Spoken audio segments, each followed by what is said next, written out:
Yasanın tekrarı İsraillilerin Horev Dağı'ndan ayrılışı bölüm 1 Şera Irmağı'nın doğu yakasındaki çölde, Suf'un karşısında Arava'da, Paran ile Tofel, Lavın, Haserot, Dizahav arasında Musa İsraillilere şunları anlattı.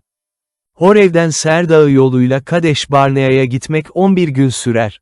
Mısır'dan çıktıktan sonra 40. yılın 11. ayının 1. günü, Musa Rabbin, kendisi aracılığıyla İsraillilere neler buyurduğunu anlattı. Bu olay Musa Heşbon'da yaşayan Amorluların kralı Sihon'u, Aştarot'ta ve Edrei'de yaşayan Başan kralı Og'u bozguna uğrattıktan sonra oldu. Musa Şera Irmağı'nın doğu yakasındaki Moav topraklarında bu yasayı şöyle açıklamaya başladı. Tanrımız Rab Horev'de bize, bu dağda yeteri kadar kaldınız dedi, haydi kalkın, Arava'da, dağlık bölgede, Şefela'da, Negev'de ve Akdeniz kıyısında yaşayan bütün komşu halklara, Amorluların dağlık bölgesine, Büyük Fırat Irmağı'na kadar uzanan Kenanlılar ülkesine ve Lübnan'a gidin. Bu toprakları size verdim. Gidin, atalarınıza, İbrahim'e, İshak'a, Yakup'a ve soylarına ant içerek söz verdiğim toprakları mülk edinin. Musa önderler atıyor o sırada size, tek başıma yükünüzü taşıyamam dedim, Tanrınız Rab sizi çoğalttı. Bugün göklerdeki yıldızlar kadar çoğaldınız. Atalarınızın Tanrısı Rab sizi 1000 kat daha çoğaltsın ve söz verdiği gibi kutsasın sorunlarınıza, yükünüze, davalarınıza ben tek başıma nasıl katlanabilirim? Kendinize her oymaktan bilge, anlayışlı, deneyimli adamlar seçin. Onları size önder atayacağım. Siz de bunun iyi olduğunu onayladınız. Böylece oymaklarınızın bilge ve deneyimli kişiler olan ileri gelenlerini size önder atadım. Onlara 1000'er, 100'er, 50'şer, 10'ar kişilik toplulukların sorumluluğunu verdim. Oymaklarınız içinde yöneticiler görevlendirdim. Ayrıca yargıçlarınıza, kardeşleriniz arasındaki sorunları dinleyin dedim, bir adamla İsrailli kardeşi ya da bir yabancı arasındaki davalarda adaletle karar verin. Yargılarken kimseyi kayırmayın, küçüğe de, büyüğe de aynı gözle bakın. Hiç kimseden korkmayın, yargı Tanrı'ya özgüdür. Çözemeyeceğiniz bir sorun olursa bana getirin, ben gerekeni yaparım. O sırada yapmanız gereken her şeyi size buyurmuştum. Halk casuslar gönderiyor sonra Tanrımız Rabbin bize buyurduğu gibi Horev'den ayrıldık, Amorluların dağlık bölgesine giden yoldan geçerek gördüğünüz o geniş ve korkunç çölü aşıp Kadeş Barnea'ya vardık. Size, Tanrımız Rabbin bize vereceği Amorluların dağlık bölgesine vardınız dedim, işte, Tanrınız Rab size ülkeyi verdi. Haydi, atalarınızın Tanrısı Rabbin size söylediği gibi, gidip orayı mülk edinin. Korkmayın, yılmayın. O zaman hepiniz bana gelip, ülkeyi araştırmak için önümüzden adamlar gönderelim dediniz, hangi yoldan gideceğiz, hangi kentlere uğrayacağız? Bilgi versinler. Bu düşünceyi benimsedim. Her oymaktan birer kişi olmak üzere aranızdan 12 kişi seçtim. Bunlar dağlık bölgeye çıkarak Eşkol Vadisi'ne varıp ülkeyi araştırdılar. Dönüşte orada yetişen meyvelerden getirdiler ve, Tanrımız Rabbin bize vereceği ülke verimlidir diye haber verdiler. Ne var ki, siz oraya gitmek istemediniz. Tanrınız Rabbin buyruğuna karşı geldiniz. Çadırlarınızda söylenerek, Rab bizden nefret ediyor dediniz, bizi Amorluların eline verip yok etmek için Mısır'dan çıkardı. Oraya niye gidelim? Kardeşlerimiz yöre halkının bizden daha güçlü, daha uzun boylu olduğunu söyleyerek cesaretimizi kırdılar. Kentler büyükmüş, göğe dek yükselen surlarla çevriliymiş. Orada Anaklıları da görmüşler. Oysa ben size, onlardan korkmayın, yılmayın dedim, önünüzden giden Tanrınız Rab sizin için savaşacak. Gözünüzün önünde Mısır'da ve çölde sizler için yaptıklarının aynısını yapacak. Tanrınız Rabbin buraya varıncaya dek, çocuğunu taşıyan bir adam gibi sizi nasıl yol boyunca taşıdığını gördünüz. Bütün bunlara karşın Tanrınız Rab'be güvenmediniz. O Rab ki, çadırlarınızı kurmanız için size yer aramak, gideceğiniz yolu göstermek için geceleyin ateşte, gündüzün bulutta önünüz sıra gitti. Rab İsrail'i cezalandırıyor. Rab yakınmalarınızı duyunca öfkelendi ve şöyle ant içti, atalarınıza ant içerek söz verdiğim o verimli ülkeyi, bu kötü kuşaktan Yefan oğlu Kalev dışında hiç kimse görmeyecek. Yalnız o görecek, ayak bastığı toprakları ona ve soyuna vereceğim. Çünkü o bütün yüreğiyle Rabbin yolunda yürüdü. Sizin yüzünüzden Rab bana da öfkelenerek, sen de o ülkeye girmeyeceksin dedi, ama yardımcının oğlu Yeşu oraya girecek. Onu yüreklendir. İsraillilerin ülkeyi mülk edinmesini o sağlayacak. Tutsak olacak dediğiniz küçükleriniz, bugün iyi ile kötüyü ayırt edemeyen çocuklarınız oraya girecekler. Ülkeyi onlara vereceğim, orayı onlar mülk edinecekler. Ama siz geri dönün, Kızıldeniz yolundan çöle gidin. İsrail Horma'da yenilgiye uğruyor, bunun üzerine bana, Rab'be karşı günah işledik dediniz, Tanrımız Rabbin buyruğu uyarınca gidip savaşacağız. Sonra dağlık bölgede savaşmanın kolay olacağını düşünerek her biriniz silahınızı kuşandınız. Ama Rab bana şöyle dedi, söyle onlara, savaşa gitmesinler. Çünkü sizinle olmayacağım. Düşmanlarınızın önünde yenilgiye uğrayacaksınız. Sizi uyardım, ama dinlemediniz. Rabbin buyruğuna karşı geldiniz. Kendinize güvenerek dağlık bölgeye çıktınız. Dağlık bölgede yaşayan Amorlular size karşı çıktılar. Arılar gibi sizi kovaladılar. Seyir'den Horma kentine dek sizi bozguna uğrattılar. Geri döndünüz ve Rabbin önünde ağladınız. Ama Rab ne ağlayışınızı duydu, ne de size kulak astı. Uzun süre Kadeş'te kaldınız. İsraillilerin çölde geçirdiği yıllar bölüm 2 sonunda geri dönüp Rabbin bana buyurduğu gibi Kızıldeniz yolundan çöle gittik. Uzun süre Ser dağlık bölgesinde dolanıp durduk. Rab bana, bu dağlık bölgenin çevresinde yeterince dolaştınız dedi, şimdi kuzeye gidin. Sonra halka şu buyrukları vermemi söyledi, Seir'de yaşayan kardeşlerinizin, Esavoğullarının ülkesinden geçeceksiniz. Sizden korkacaklar. Çok dikkatli davranın. Onları savaşa kışkırtmayın. Size onların ülkesinden hiçbir toprak parçası, ayağınızı basacak bir yer bile vermeyeceğim. Çünkü Ser dağlık bölgesini mülk olarak Esav'a verdim. Yiyeceklerinizi, içeceklerinizi onlardan para karşılığında alacaksınız. Tanrınız Rab el attığınız her işte sizi kutsadı. Bu geniş çölde dolanıp durduğunuz sürece sizi korudu. Tanrınız Rab geçirdiğiniz bu 40 yıl boyunca sizlerleydi ve hiçbir eksiğiniz olmadı. Böylece Seir'de yaşayan kardeşlerimizin, Esavoğullarının yanından geçtik. Eylat ve Esyon Geber'den Arava'ya giden yoldan saparak yolculuğumuzu Moav çölü yolundan sürdürdük. Rab bana, Moavlılara düşman gözüyle bakma, onları savaşa kışkırtma dedi, onların ülkesinden hiçbir toprak parçasını sana mülk olarak vermeyeceğim. Çünkü Ar kentini Lut soyuna verdim. Daha önce orada Anaklılar kadar uzun boylu, güçlü ve kalabalık olan Emliler yaşıyordu. Emliler Anaklılar gibi Refalılardan sayılırdı. Ama Moavlılar onlara Emliler adını takmıştı. Daha önce Seir'de Horlular yaşardı. Esavoğulları orayı onların elinden aldı. İsraillilerin Rabbin mülk edinmek için kendilerine verdiği ülkede yaptıkları gibi, Esavoğulları da Horluları yok edip yerlerine yerleştiler. Rab, haydi kalkın, Zeret Vadisi'nden geçin dedi. Biz de Zeret Vadisi'nden geçtik. Kadeş Barnea'dan yola çıkıp Zeret Vadisi'nden geçinceye dek 38 yıl yol aldık. Rabbin içtiği ant uyarınca, İsrail halkından o kuşağın bütün savaşçıları yok olmuştu. Rab, ordugahtaki bütün savaşçıları ortadan kaldırıncaya dek onları cezalandırmıştı. Topluluktaki bütün savaşçılar öldükten sonra, Rab bana şöyle dedi, bugün Moav topraklarından ve Ar kentinden geçeceksin. Ammonlulara yaklaştığında onlara düşman gözüyle bakma, onları savaşa kışkırtma. Çünkü mülk edinmen için Ammonluların ülkesinden sana hiçbir toprak parçası vermeyeceğim. O ülkeyi mülk olarak Lut soyuna verdim. Bu bölge Refalılar ülkesi diye bilinir. Refalılar önceden orada yaşıyordu. Ammonlular onlara Zamzumlular adını takmıştı. Zamzumlular Anaklılar kadar uzun boylu, güçlü ve kalabalıktılar. Ama Rab onları Ammonluların önünde yok etti. Ammonlular Zamzumluların topraklarını alıp yerlerine yerleştiler. Rab Seir'de yaşayan Esavoğulları için de aynısını yapmış, Horluları onların önünde yok etmişti. Esavoğulları Horluların topraklarını almış, yerlerine yerleşmişlerdi. Bugün de orada yaşıyorlar. Gazze'ye kadar uzanan köylerde yaşayan Avvalıları da Kaftor'dan gelen Kaftorlular yok edip yerlerine yerleştiler. Dipnot, Kaftır, bugünkü Girit.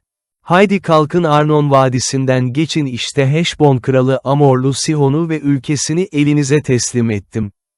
Ona saldırın ve ülkesini mülk edinmeye başlayın. Bugünden başlayarak göğün altındaki uluslara korkunuzu, dehşetinizi salacağım. Haberinizi duyunca korkuyla titreyecekler. İsrailliler Heşbon kralı Sihon'u bozguna uğratıyor. Bundan sonra Kedemot çölünden Heşbon kralı Sihon'a barış önerileriyle ulaklar gönderdim. Öneriler şöyleydi: izin ver, ülkenden geçelim. Dosdoğru ana yoldan, sağa sola sapmadan geçeceğiz. Yiyeceğimizi, içeceğimizi para karşılığında bize vereceksin. Yeter ki ülkenden geçelim. Seir'de yaşayan Esavoğulları ile Ar kentinde yaşayan Moavlılar sınırlarından geçmemize izin verdiler. Şera ırmağından geçip Tanrımız Rabbin bize vereceği ülkeye gitmemize sen de izin ver. Ne var ki, Heşbon kralı Sihon ülkesinden geçmemize izin vermek istemedi. Tanrınız Rab, şimdi olduğu gibi, Sihon'u elinize teslim etmek için yüreğini duygusuzlaştırıp onu inatçı yaptı. Rab bana, işte Sihon'u ve ülkesini senin eline teslim etmeye başladım. Haydi, ülkeyi ele geçir ve mülk edinmeye başla dedi. Sihon bizimle savaşmak için Yahesa'da bütün halkıyla karşımıza çıktı. Tanrımız Rab onu elimize teslim etti. Onu, oğullarını ve bütün halkını yok ettik. Bütün kentlerini ele geçirdik, hepsini yok ettik. Kadın, erkek, çocuk, kimseyi sağ bırakmadık. Hayvanlara ve ele geçirdiğimiz kentlerdeki mallara ise el koyduk. Arnon Vadisi kıyısında Aroer'den ve vadideki kentten Gilat'a dek, ele geçirmediğimiz hiçbir kent kalmadı. Tanrımız Rab hepsini elimize teslim etti. Ama Tanrımız Rabbin buyruğu uyarınca, Ammonluların ülkesine Yabbuk ırmağı kıyılarına, dağlık bölgedeki kentlere yaklaşmadınız. İsrailliler Başan kralı Og'u bozguna uğratıyor. Bölüm 3. Bundan sonra dönüp Başan'a doğru ilerledik. Başan kralı Og'la ordusu bizimle savaşmak için Edrey'de karşımıza çıktı. Rab bana, ondan korkma, dedi, çünkü onu da ordusuyla ülkesini de senin eline teslim ettim. Amorluların Heşbon'da yaşayan kralı Sihon'a yaptığının aynısını ona da yapacaksın. Böylece Tanrımız Rab, Başan kralı Og'u ve halkını da elimize teslim etti. Hiçbirini sağ bırakmadan hepsini yok ettik. Bütün kentlerini ele geçirdik. Ele geçirmediğimiz tek kent kalmadı. Hepsi 60 kentti, Başan'da Og'un ülkesi olan bütün Argov bölgesi. Bütün bu kentler yüksek surlarla, kapılarla, sürgülerle sağlamlaştırılmıştı. Bunlardan başka surla çevrilmemiş birçok köyde vardı. Heşbon kralı Sihon'a yaptığımız gibi hepsini yok ettik. Her kenti, kadın, erkek ve çocuklarla birlikte, tümüyle yok ettik. Hayvanlara ve kentlerdeki mallara ise el koyduk. Arnon Vadisi'nden Hermon Dağı'na kadar Şera Irmağı'nın doğu yakasındaki toprakları iki Amorlu kralın elinden aldık. Saydalılar Hermon'a Siryon, Amorlularsa Senir derler. Ovadaki bütün kentleri, bütün Gilat'ı, Og'un ülkesine ait kentler olan Salka ve Edrey'e uzanan bütün Başan'ı ele geçirdik. Refalılardan yalnız Başan kralı Og'e sağ kalmıştı. Og'un Ammonluların Rabba kentindeki yatağı demirdendi. O gün kullanılan arşın ölçüsüne göre uzunluğu 9, eni 4 arşındı. Dipnot, 9 arşın, yaklaşık 4 metre, 4 arşın, yaklaşık 1,8 metre Şera Irmağı'nın doğusuna yerleşen oymaklar o sırada ele geçirdiğimiz topraklardan Arnon Vadisi yakınındaki Aroer kentinin kuzeyini, Gilat Dağlık bölgesinin yarısıyla oradaki kentleri Ruben ve Ged oymaklarına verdim. Gilat'ın geri kalan bölümünü ve Og'un ülkesi Başan'ı Manaşşe oymağının yarısına verdim. Başan'daki Argov bölgesi Refalılar ülkesi diye bilinirdi.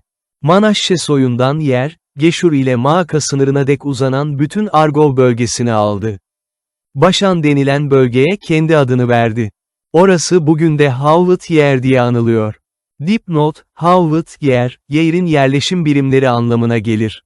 Makir'e Gilat'ı verdim. Gilat'la Arnon Vadisi arasında kalan toprakları Ruben ve Ged oymaklarına verdim. Vadinin ortası onların sınırıydı, Ammonlularla sınırları ise Yabbuk ırmağıydı.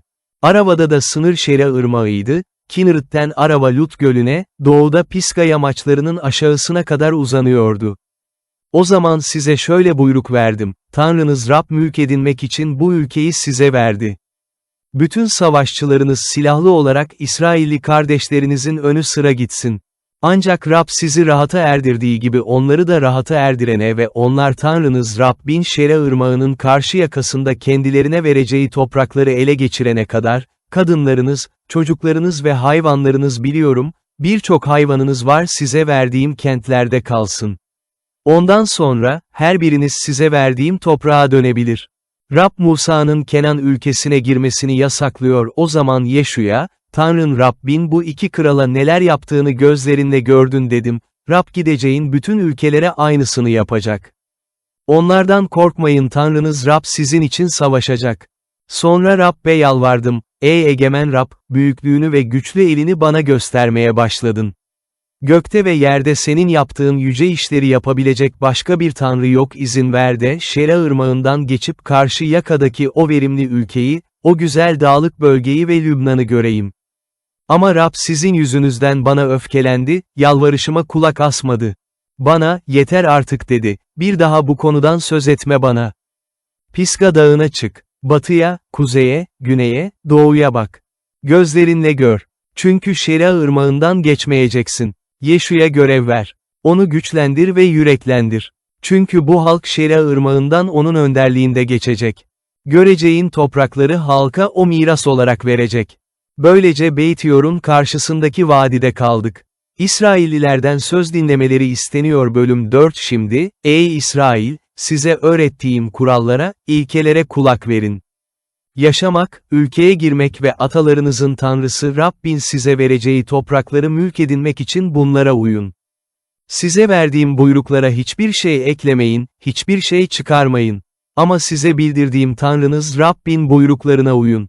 Rabbin Baal Peor'da neler yaptığını kendi gözlerinizle gördünüz. Tanrınız Rab, Baal Peor'a tapan herkesi aranızdan yok etti. Rab'be bağlı kalan sizler ise hala yaşamaktasınız. İşte, Tanrım Rabbin buyruğu uyarınca size kurallar, ilkeler verdim. Öyle ki, mülk edinmek için gideceğiniz ülkede bunlara uyasınız. Onlara sımsıkı bağlanın. Çünkü nedenli bilge ve anlayışlı olduğunuzu uluslara bunlar gösterecek. Bu kuralları duyunca, uluslar, bu büyük ulus gerçekten bilge ve anlayışlı bir halk. Diyecek. Tanrımız Rab her çağırdığımızda bize yakın olur. Tanrısı kendisine böylesine yakın olan başka bir büyük ulus var mı? Bugün size verdiğim bu yasa gibi adil kuralları, ilkeleri olan başka bir büyük ulus var mı? Ancak gördüklerinizi unutmamaya, yaşamınız boyunca aklınızdan çıkarmamaya dikkat edin ve uyanık olun.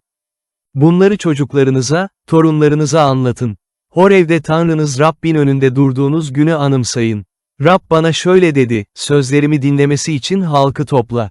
Öyle ki, yaşamları boyunca benden korkmayı öğrensinler, çocuklarına da öğretsinler. Yaklaşıp dağın eteğinde durdunuz. Dağ göklere dek yükselen alevle tutuşmuştu. Kara bulutlar ve koyu bir karanlık vardı. Rab size ateşin içinden seslendi. Siz konuşulanı duydunuz, ama konuşanı görmediniz. Yalnız bir ses duydunuz. Rab uymanızı buyurduğu antlaşmayı, yani 10 buyruku size açıkladı. Onları 2 taş levha üstüne yazdı. Mülk edinmek için gideceğiniz ülkede uymanız gereken kuralları, ilkeleri size öğretmemi buyurdu. Puta tapanlara karşı uyarı Rab Horev'de ateşin içinden size seslendiği gün hiçbir suret görmediniz. Bu nedenle kendinize çok dikkat edin. Öyle ki, kendiniz için erkek ya da kadın, yerde yaşayan hayvan ya da gökte uçan kuş, küçük kara hayvanı ya da aşağıda suda yaşayan balık suretinde, heykel biçiminde put yaparak yoldan sapmayasınız. Gözlerinizi göklere kaldırıp güneşi, ayı, yıldızları gök cisimlerini görünce sakın aldanmayın, eğilip onlara tapmayın. Tanrınız Rab bunları göğün altındaki halklara pay olarak vermiştir. Size gelince, Rab, bugün olduğu gibi kendi halkı olmanız için, sizi alıp demir eritme ocağından, Mısır'dan çıkardı. Rab sizin yüzünüzden bana öfkelendi. Şera ırmağının karşı yakasına geçmemem ve Tanrınız Rabbin size mülk olarak vereceği o verimli ülkeye girmemem için ant içti.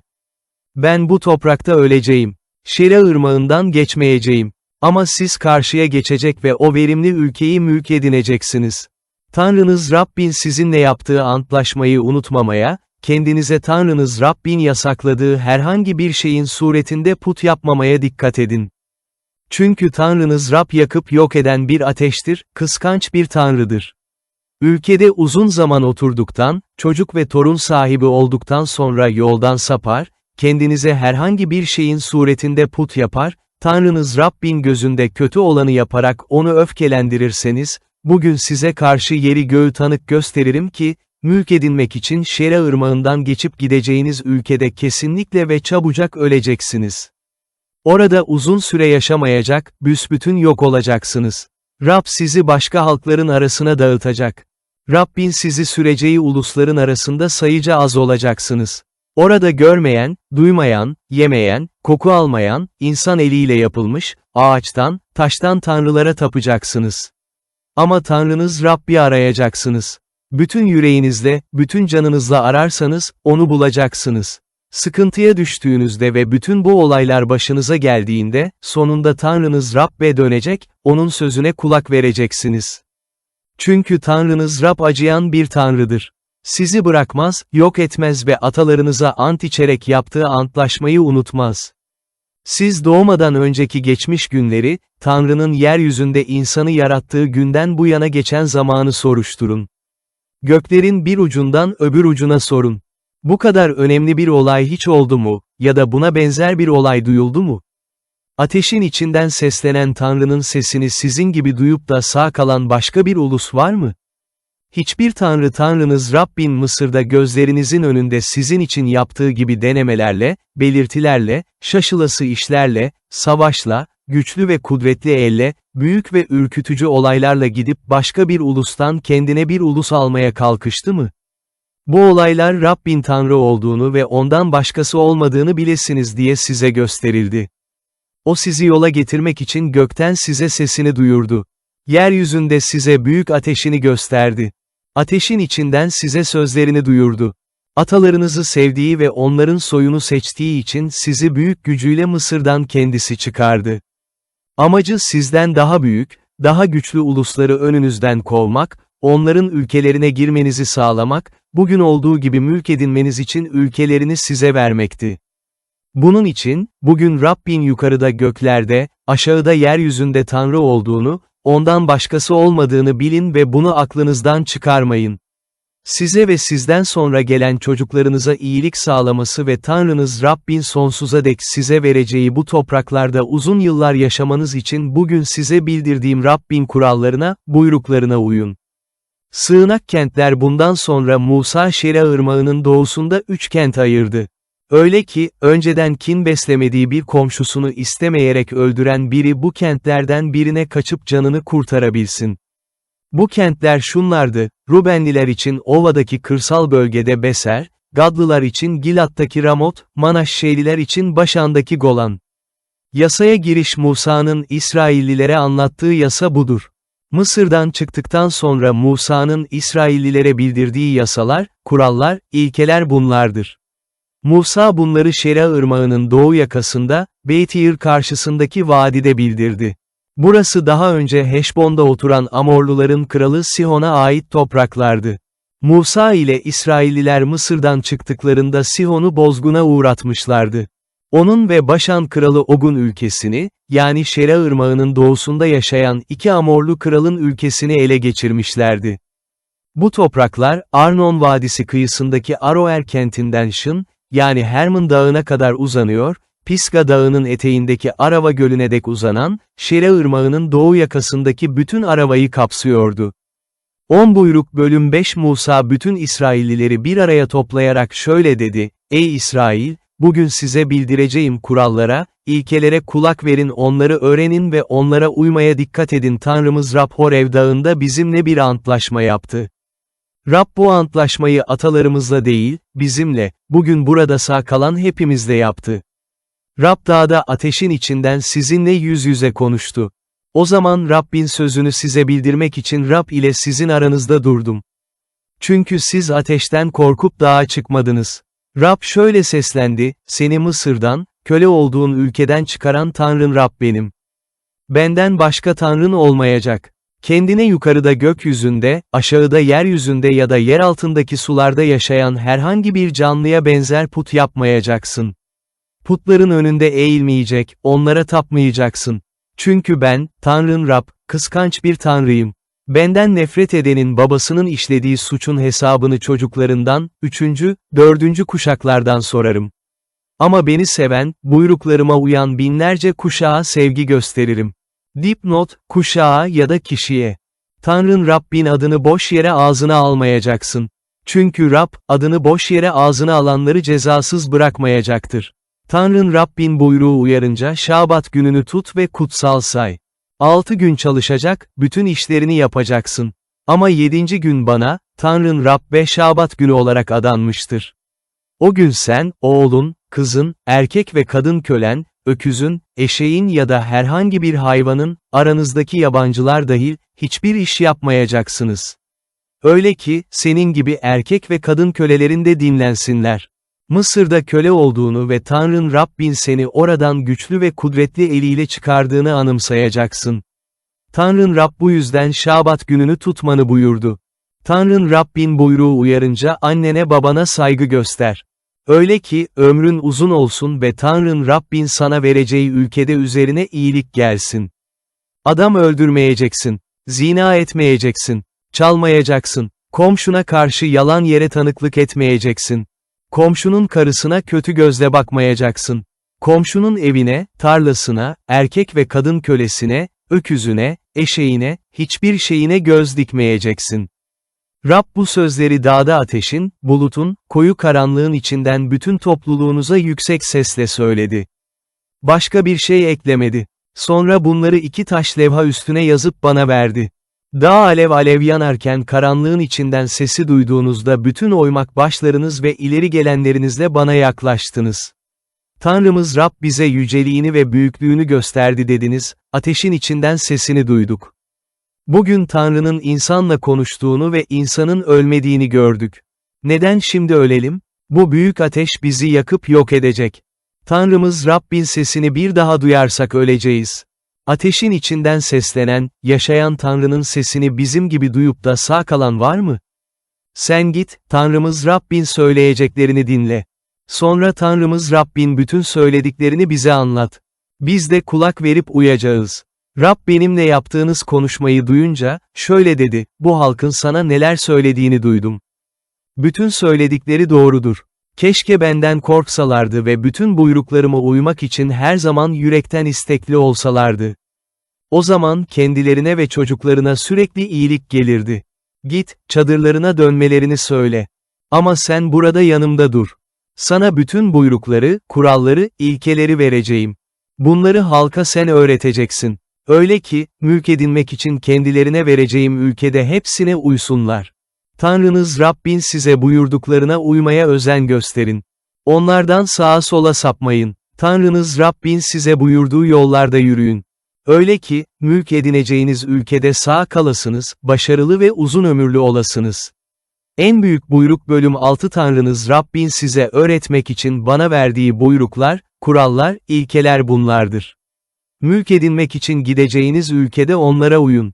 Yaşamınız boyunca siz, çocuklarınız ve torunlarınız, size verdiğim bütün kurallara, buyruklara uyarak Tanrınız Rab'den korkun ki, ömrünüz uzun olsun.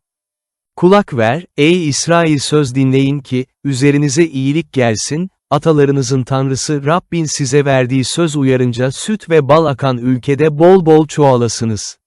Dinle, ey İsrail Tanrımız Rab tek Rab'dir. Tanrımız Rab tek Rab'dir ya da Rab Tanrımızdır, yalnız ve yalnız Rab veya Rab Tanrımızdır, Rab tektir. Tanrınız Rabbi bütün yüreğinizle, bütün canınızla, bütün gücünüzle seveceksiniz.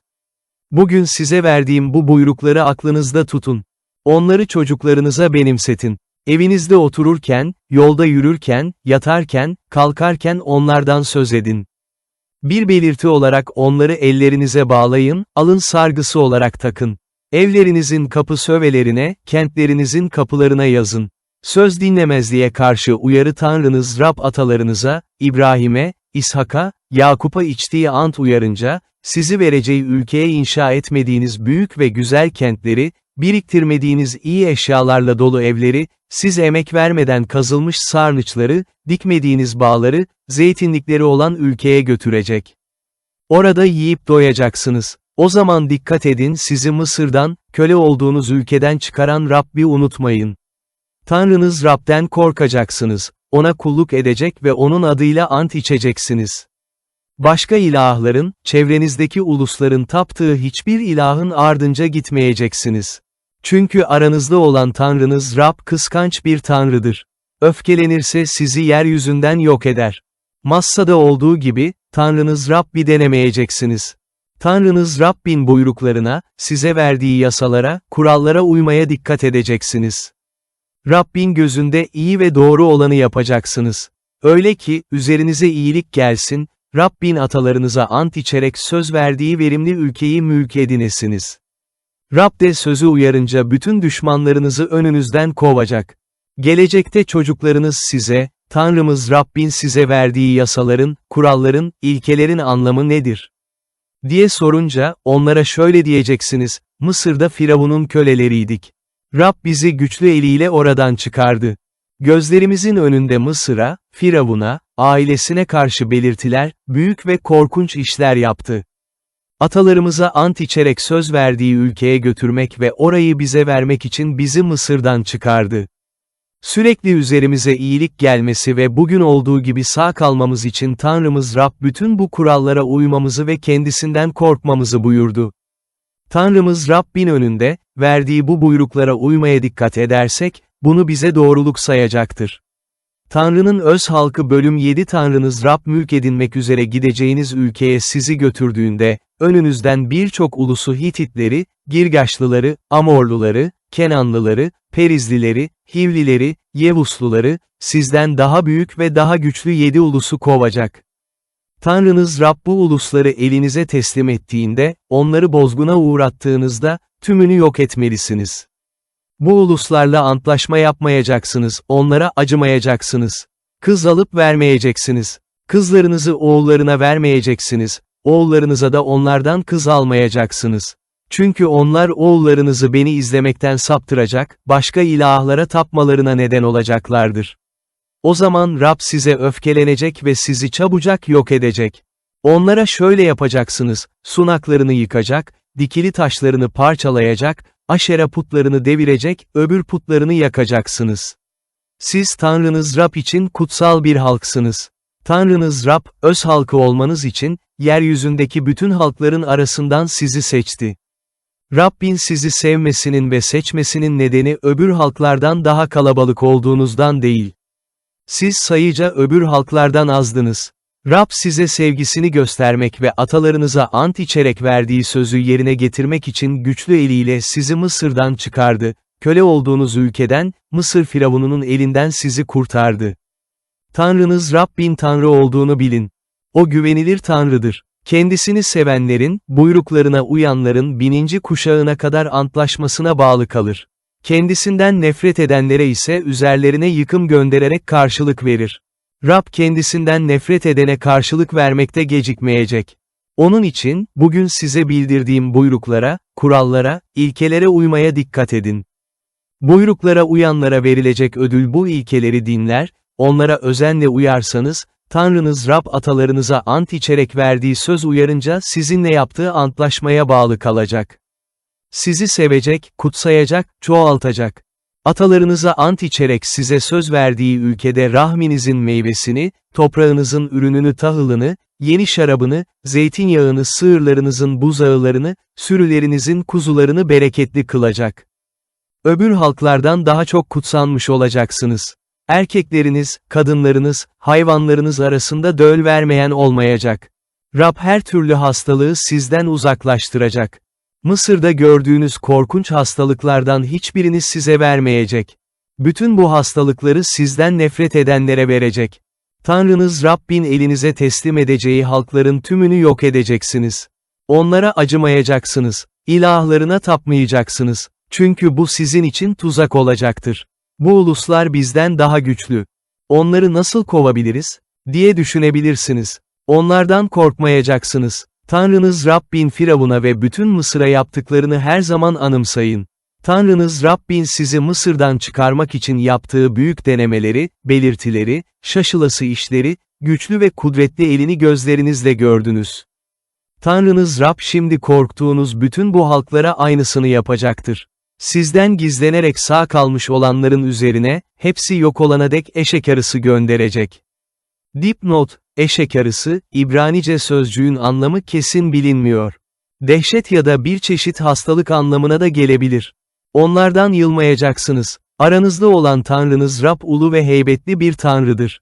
Bu ulusları önünüzden azar azar kovacak. Onları birden ortadan kaldıramazsınız. Yoksa çevrenizde yabanıl hayvanlar çoğalır. Tanrınız Rab onları elinize teslim edecek ve hepsi yok oluncaya dek onları şaşkına çevirecek. Krallarını elinize teslim edecek, adlarını göğün altından sileceksiniz. Onları yok edene dek kimse size karşı duramayacak.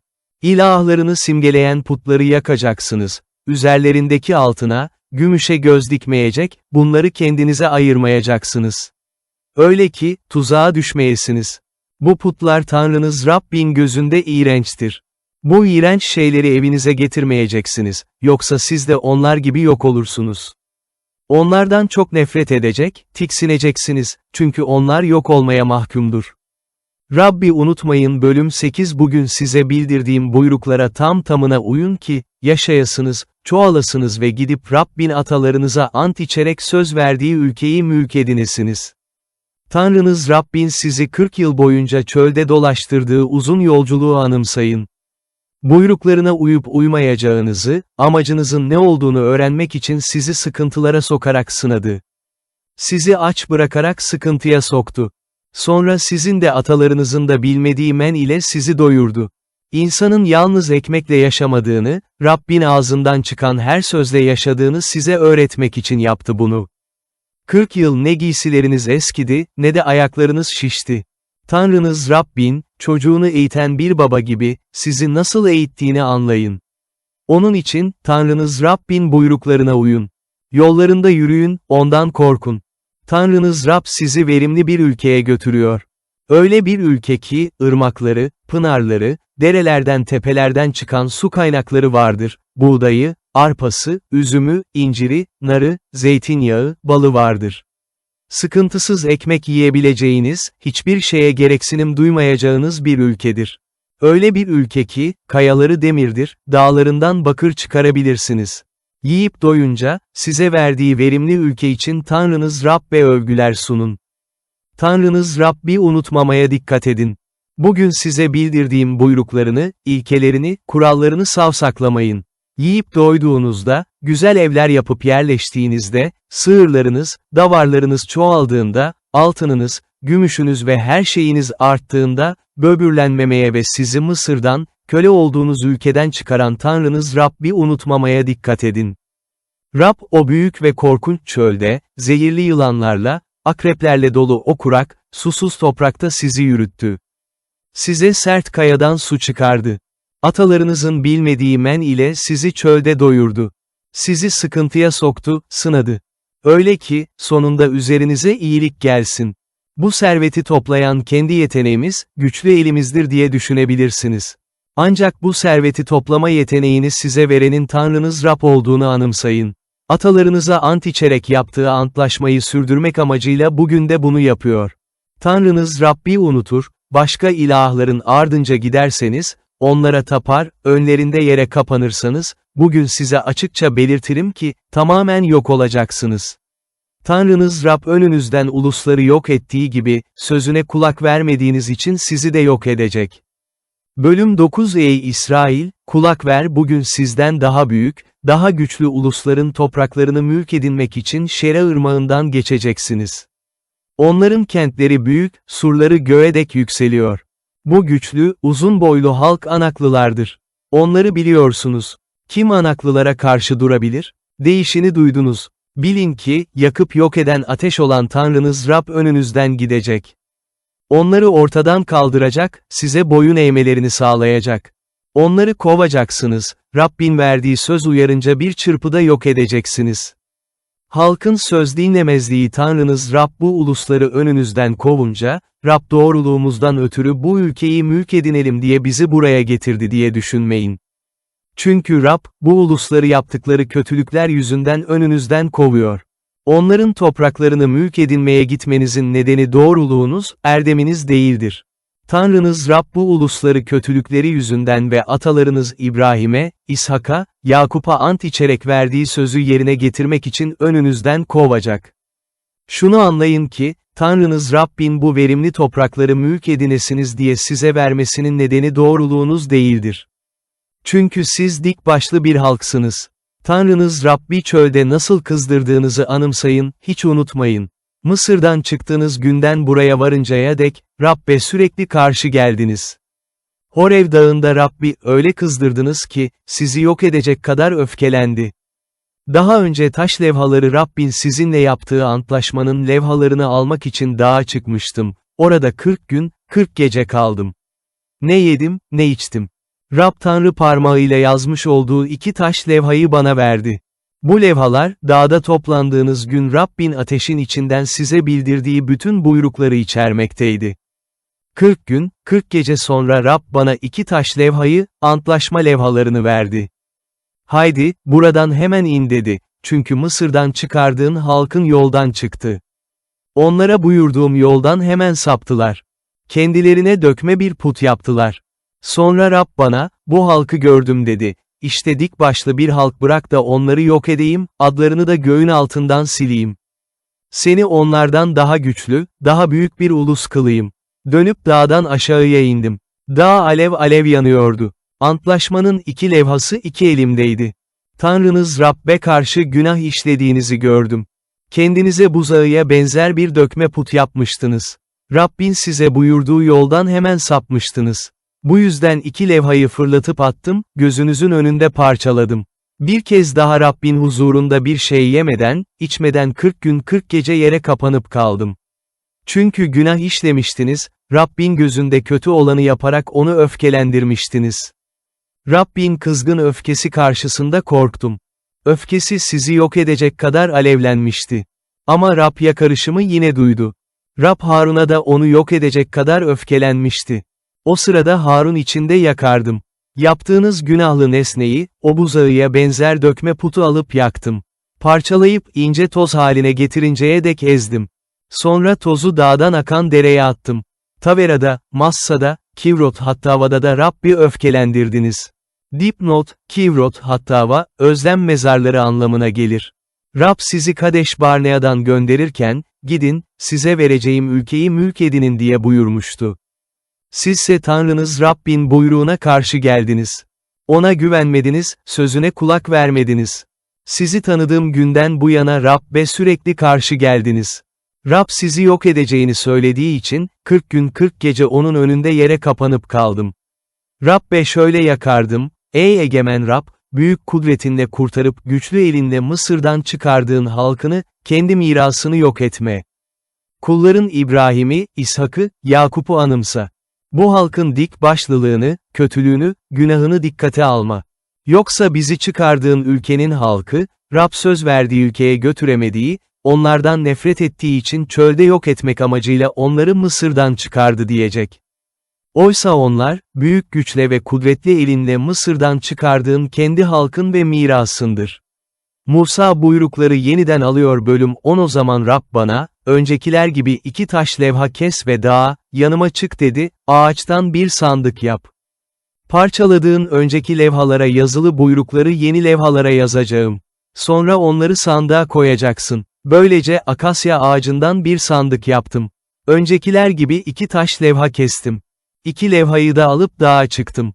Rab dağda toplandığınız gün ateşin içinden size bildirdiği 10 buyruku, daha önce yaptığı gibi, bu levhalara yazdı ve bana verdi.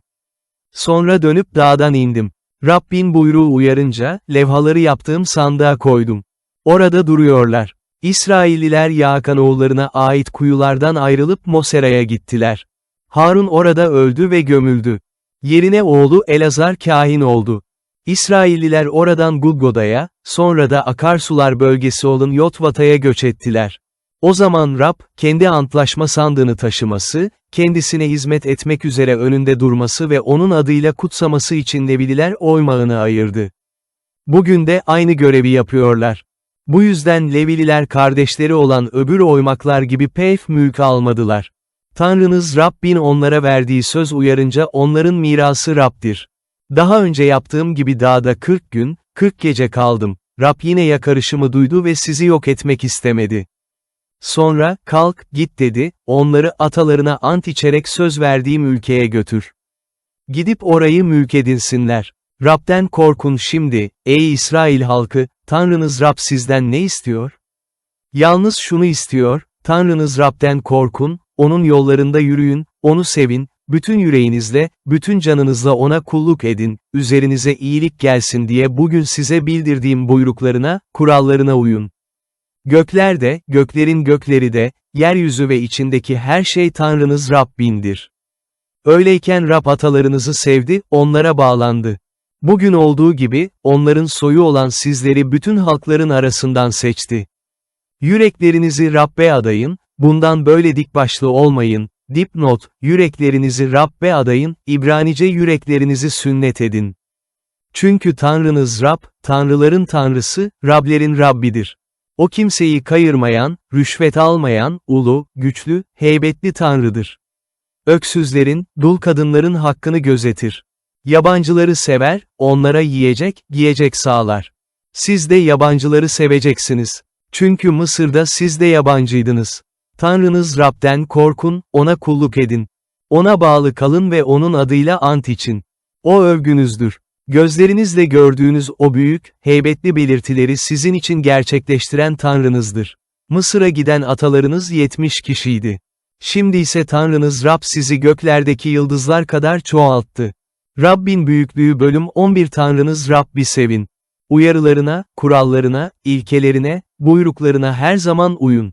Unutmayın ki, Tanrınız Rabbin tedibini görüp yaşayan çocuklarınız değil, sizsiniz, büyüklüğünü, güçlü elini, kudretini, belirtilerini, Mısır'da Firavun'a ve bütün ülkesine yaptıklarını, Mısır ordusuna, atlarına, savaş arabalarına neler yaptığını, Mısırlılar sizi kovalarken onları nasıl Kızıldeniz'in suları altında bıraktığını, onları nasıl yok ettiğini gördünüz.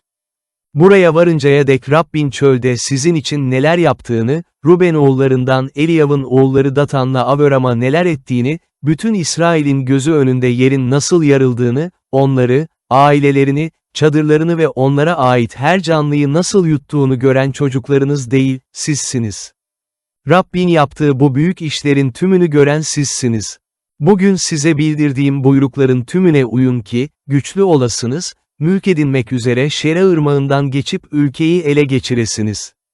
Rabbin ant içerek atalarınıza ve soylarına söz verdiği süt ve bal akan ülkede ömrünüz uzun olsun. Mülk edinmek için gideceğiniz ülke, çıkmış olduğunuz Mısır gibi değildir. Orada tohumunuzu eker, sebze bahçesi gibi zorlukla sulardınız, dipnot, zorlukla, İbranice ayağınızla.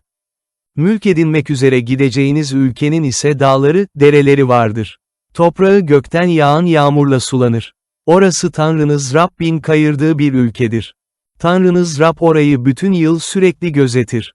Tanrınız Rabbi sevmek, bütün yüreğinizle, bütün canınızla ona kulluk etmek için bugün size bildirdiğim buyruklara iyice kulak verirseniz, Rab ülkenize ilk ve son yağmuru vaktinde yağdıracak. Öyle ki, tahılınızı, yeni şarabınızı, zeytinyağınızı toplayasınız. Rab tarlalarda hayvanlarınız için ot sağlayacak, siz de yiyip doyacaksınız. Sakının, ayartılıp yoldan çıkmayasınız, başka ilahlara tapmayasınız, önlerinde eğilmeyesiniz. Öyle ki, Rab size öfkelenmesin, yağmur yağmasın, toprak ürün vermesin diye gökleri kapamasın, size vereceği verimli ülkede çabucak yok olmayasınız. Bu sözlerimi aklınızda ve yüreğinizde tutun. Bir belirti olarak ellerinize bağlayın, alın sargısı olarak takın.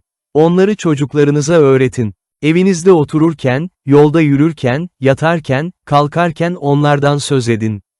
Evlerinizin kapı sövelerine, kentlerinizin kapılarına yazın.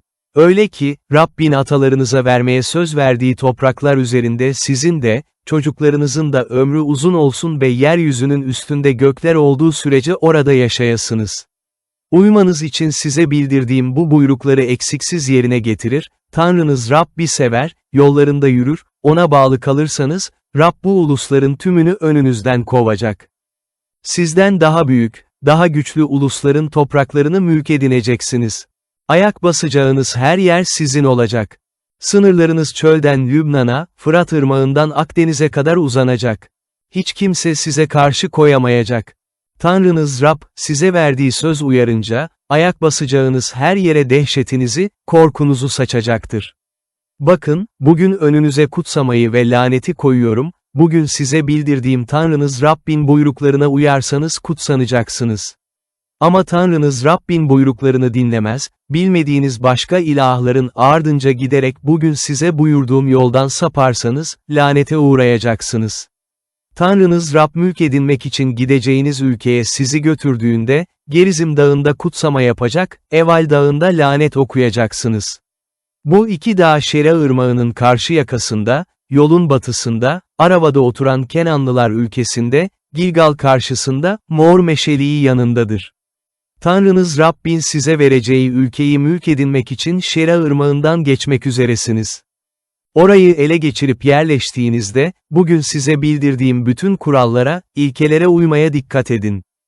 Tek tapınma yeri bölüm 12 Atalarınızın Tanrısı Rabbin mülk edinmek için size verdiği ülkede yaşamınız boyunca uymanız gereken kurallar, ilkeler şunlardır: topraklarını alacağınız ulusların ilahlarına taptıkları yüksek dağlardaki, tepelerdeki, bol yapraklı her ağacın altındaki yerleri tümüyle yıkacaksınız.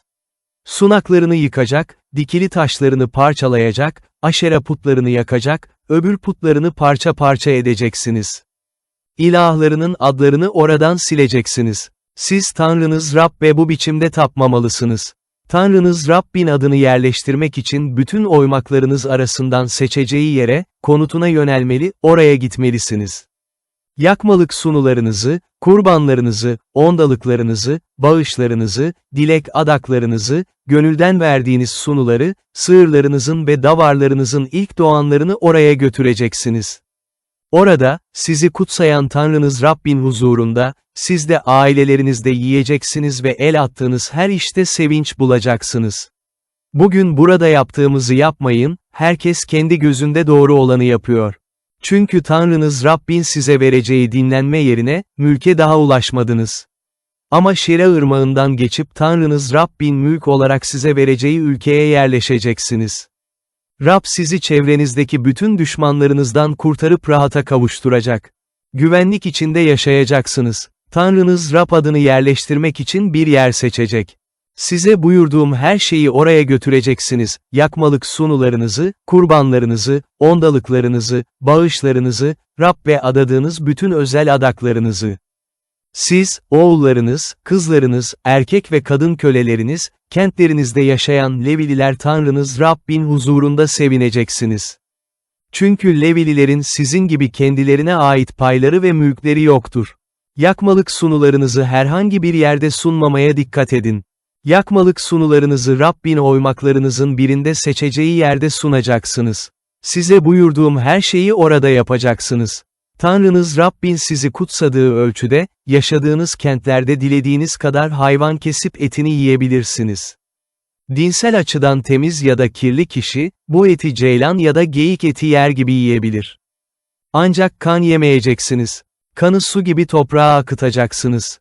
Tahılınızın, yeni şarabınızın, zeytinyağınızın ondalığını, sığırlarınızın, davarlarınızın ilk doğanlarını, adadıklarınızın tümünü, gönülden verdiğiniz sunuları, bağışlarınızı yaşadığınız kentlerde yememelisiniz.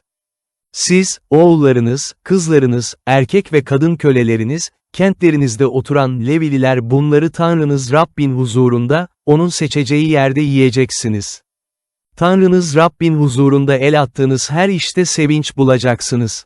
Ülkede yaşadığınız sürece Levilileri yüzüstü bırakmamaya dikkat edin.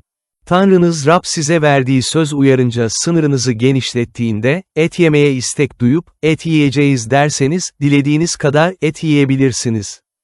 Tanrınız Rabbin adını yerleştirmek için seçeceği yer sizden uzaksa, buyruğum uyarınca Rabbin size verdiği sığırlardan, davarlardan kesebilirsiniz. Kentlerinizde dilediğiniz kadar et yiyebilirsiniz. Dinsel açıdan temiz ya da kirli kişi bu eti ceylan ya da geyik eti yer gibi yiyebilir. Ama kan yememeye dikkat edin. Çünkü ete can veren kandır, etle birlikte canı yememelisiniz. Kan yememelisiniz, kanı su gibi toprağa akıtacaksınız. Kan yemeyeceksiniz. Öyle ki, size ve sizden sonra gelen çocuklarınıza iyilik gelsin. Böylece Rabbin gözünde doğru olanı yapmış olursunuz. Kutsal sunularınızı, dilek adaklarınızı alıp Rabbin seçeceği yere gideceksiniz. Yakmalık sunularınızı, eti ve kanı Tanrınız Rabbin sunağında sunacaksınız. Kurbanınızın kanı Tanrınız Rabbin sunağına akacak. Ama eti yiyebilirsiniz. Size bildirdiğim bütün bu buyruklara iyice uyun ki, sizden sonra gelen çocuklarınıza sürekli iyilik gelsin. Böylece Tanrınız Rabbin gözünde iyi ve doğru olanı yapmış olacaksınız. Başka ilahlara tapmayın, Tanrınız Rab topraklarını alacağınız ulusları önünüzden yok edecek. Topraklarını miras alıp orada yaşadığınızda ve onları yok ettiğinizde, onların tuzaklarına düşmekten sakının. İlahlarına yönelip, bu uluslar ilahlarına nasıl tapıyorlardı? Biz de aynısını yapalım demeyin. Tanrınız Rab ve bu biçimde tapınmayacaksınız. Onlar ilahlarına Rabbin tiksindiği iğrenç şeyler sunuyorlar. Oğullarını, kızlarını bile yakarak ilahlarına kurban ediyorlar. Size bildirdiğim bütün buyruklara iyice uyun. Bunlara hiçbir şey eklemeyin, hiçbir şey çıkarmayın. Bölüm 13 Aranızdan bir peygamber ya da düş gören biri çıkarsa, bir belirtiyi ya da şaşılası bir olayı önceden bildirirse, bilmediğiniz başka ilahlara yönelip tapınalım derse, söz ettiği belirti, şaşılası olay gerçekleşse bile, o peygamberi ya da düş göreni dinlememelisiniz. Tanrınız Rab kendisini bütün yüreğinizle, bütün canınızla sevip sevmediğinizi anlamak için sizi sınamaktadır. Tanrınız Rabbin ardınca yürüyün, ondan korkun. Buyruklarına uyun, onun sözüne kulak verin. Ona kulluk edin, ona bağlı kalın. O peygamber ya da düş gören öldürülecek. O, sizi Mısır'dan çıkaran, köle olduğunuz ülkeden kurtaran Tanrınız Rab'be karşı gelmeye kışkırttı. Tanrınız Rabbin yürümenizi buyurduğu yoldan sizi saptırmaya çalıştı. Aranızdaki kötülüğü ortadan kaldırmalısınız. Öz kardeşin, oğlun, kızın, sevdiğin karın ya da en yakın dostun seni gizlice ayartmaya çalışır, senin ve atalarının önceden bilmediğiniz, dünyanın bir ucundan öbür ucuna dek uzakta, yakında, çevrenizde yaşayan halkların ilahları için, haydi gidelim, bu ilahlara tapalım derse, ona uymayacak, onu dinlemeyeceksin. Ona acımayacak, sevecenlik göstermeyecek, onu korumayacaksın. Onu kesinlikle öldüreceksin. Onu önce sen, sonra bütün halk taşa tutsun. Taşlayarak öldürün onu. Çünkü Mısır'dan, köle olduğunuz ülkeden sizi çıkaran Tanrınız Rab'den sizi saptırmaya çalıştı. Böylece bütün İsrail bunu duyup korkacak. Bir daha aranızda buna benzer kötü bir şey yapmayacaklar. Tanrınız Rabbin yaşamanız için size vereceği kentlerin birinde, içinizden kötü kişiler çıktığını ve, haydi, bilmediğiniz başka ilahlara tapalım diyerek kentlerinde yaşayan halkı saptırdıklarını duyarsanız, araştıracak, inceleyecek, iyice soruşturacaksınız. Duyduklarınız gerçekse ve bu iğrenç olayın aranızda yapıldığı kanıtlanırsa, o kentte yaşayanları kesinlikle kılıçtan geçireceksiniz. Kenti yok edip orada yaşayan bütün halkı ve hayvanları kılıçtan geçireceksiniz. Yağmalanan malların tümünü toplayıp meydanın ortasına yığın. Kenti ve malları Tanrınız Rab'be tümüyle yakmalık sunu olarak yakın. Kent sonsuza dek yıkıntı halinde bırakılacak. Yeniden onarılmayacak. Yok edilecek mallardan hiçbir şey almayın. Böylece Rabbin kızgın öfkesi yatışacak ve Rab atalarınıza içtiği ant uyarınca size acıyacak, sevecenlik gösterecek, sizi çoğaltacaktır. Çünkü Tanrınız Rabbin sözünü dinleyeceksiniz. Böylece bugün size bildirdiğim buyruklara uyup onun gözünde doğru olanı yapmış olacaksınız. Eti yenen ve yenmeyen hayvanlar bölüm 14 Siz Tanrınız Rabbin çocuklarısınız. Ölülere ağıt yakmak için bedenlerinizi yaralamayacaksınız. İki kaş arasındaki tüyleri almayacaksınız. Tanrınız Rab için kutsal bir halksınız. Rab öz halkı olmanız için yeryüzündeki bütün halkların arasından sizi seçti. İğrenç sayılan hiçbir şey yemeyeceksiniz. Şu hayvanların etini yiyebilirsiniz: sığır, koyun, keçi, geyik, ceylan, karaca, yaban keçisi, gazal, ahu, dağ koyunu. Çatal ve yarık tırnaklı, geviş getiren her hayvanın etini yiyebilirsiniz. Ancak geviş getiren, çatal ve yarık tırnaklı hayvanlardan etini yememeniz gerekenler şunlardır: deve, tavşan, kaya tavşanı. Bunlar geviş getirir ama çatal tırnaklı değildir. Sizin için kirli sayılırlar. Domuz çatal tırnaklıdır ama geviş getirmez. Sizin için kirli sayılır. Bu hayvanların etini yemeyecek, leşine dokunmayacaksınız. Suda yaşayan hayvanlardan şunların etini yiyebilirsiniz, pullu ve yüzgeçli canlıların etini yiyebilirsiniz. Ama pulsuz ve yüzgeçsiz canlıların hiçbirini yemeyeceksiniz. Bunlar sizin için kirli sayılır. Temiz sayılan bütün kuşları yiyebilirsiniz. Etini yemeyeceğiniz kuşlar şunlardır: kartal, kuzu kartalı, kara akbaba, çaylak, doğan türleri, bütün karga türleri, baykuş, puhu, martı, atmaca türleri, kukumav, büyük baykuş, peçeli baykuş, ishak kuşu, akbaba, karabatak, leylek, balıkçıl türleri, ibibik, yarasa. Bütün kanatlı böcekler sizin için kirli sayılır. Hiçbirini yemeyeceksiniz. Ama temiz sayılan kanatlı yaratıkların tümünü yiyebilirsiniz. Kendiliğinden ölen hiçbir hayvanın etini yemeyeceksiniz. Ölü hayvanı yemesi için kentlerinizde yaşayan bir yabancıya verebilir ya da öteki yabancılara satabilirsiniz. Siz Tanrınız Rab için kutsal bir halksınız. Oğlağı anasının sütünde haşlamayın. Ondalıklara ilişkin kural: her yıl tarlalarınızda yetişen ürünlerin ondalığını bir yana ayıracaksınız. Tahılınızın, yeni şarabınızın, zeytinyağınızın ondalığını, sığırlarınızın ve davarlarınızın ilk doğanlarını, Tanrınız Rabbin adını yerleştirmek için seçeceği yerde onun önünde yiyeceksiniz. Bunu yapın ki, her zaman ondan korkmayı öğrenesiniz. Tanrınız Rabbin adını yerleştirmek için seçeceği yer uzaksa, yol Tanrınız Rabbin size verimli kıldığı ürünlerin ondalığını oraya taşıyamayacak kadar uzunsa, ondalığınızı gümüşe çevirin. Gümüşü alıp Tanrınız Rabbin seçeceği yere gidin. Gümüşü dilediğiniz şekilde kullanın, sığır, davar, şarap, içki ya da canınızın istediği başka bir şey alın. Siz ve aileniz orada, Tanrınız Rabbin önünde yiyecek ve sevineceksiniz. Kentlerinizde yaşayan Levilileri yüzüstü bırakmayın, onların sizin gibi payları ve mülkleri yoktur. Her 3 yılın sonunda, o yılın ürününün bütün ondalığını getirip kentlerinizde toplayın. Öyle ki, sizin gibi payları ve mülkleri olmayan Levililer, kentlerinizde yaşayan yabancılar, öksüzler, dul kadınlar gelsinler, yiyip doysunlar. Bunu yaparsanız, Tanrınız Rab el attığınız her işte sizi kutsayacaktır. Borçların bağışlanacağı yıl bölüm 15. Her 7 yılın sonunda size borçlu olanları bağışlayacaksınız. Borçları bağışlama işini şöyle yapacaksınız: her alacaklı, komşusunun borcunu bağışlayacak. Borcun ödenmesi için komşusunu ya da kardeşini zorlamayacak. Çünkü Rabbin borçları bağışlama yılı duyurulmuştur. Yabancıdan borcunu alabilirsin. Ama İsrailli kardeşinin borcunu bağışlayacaksın. Aranızda yoksul kimse olmayacak. Tanrınız Rabbin mülk edinmek için size vereceği ülkede Tanrınız Rabbin sözünü can kulağıyla dinler, bugün size bildirdiğim bütün bu buyruklara özenle uyarsanız, o sizi kesinlikle kutsayacaktır. Tanrınız Rab verdiği söz uyarınca sizi kutsayacak. Siz birçok ulusa ödünç vereceksiniz, ama siz ödünç almayacaksınız, siz birçok ulusu yöneteceksiniz, ama onlar sizi yönetmeyecek.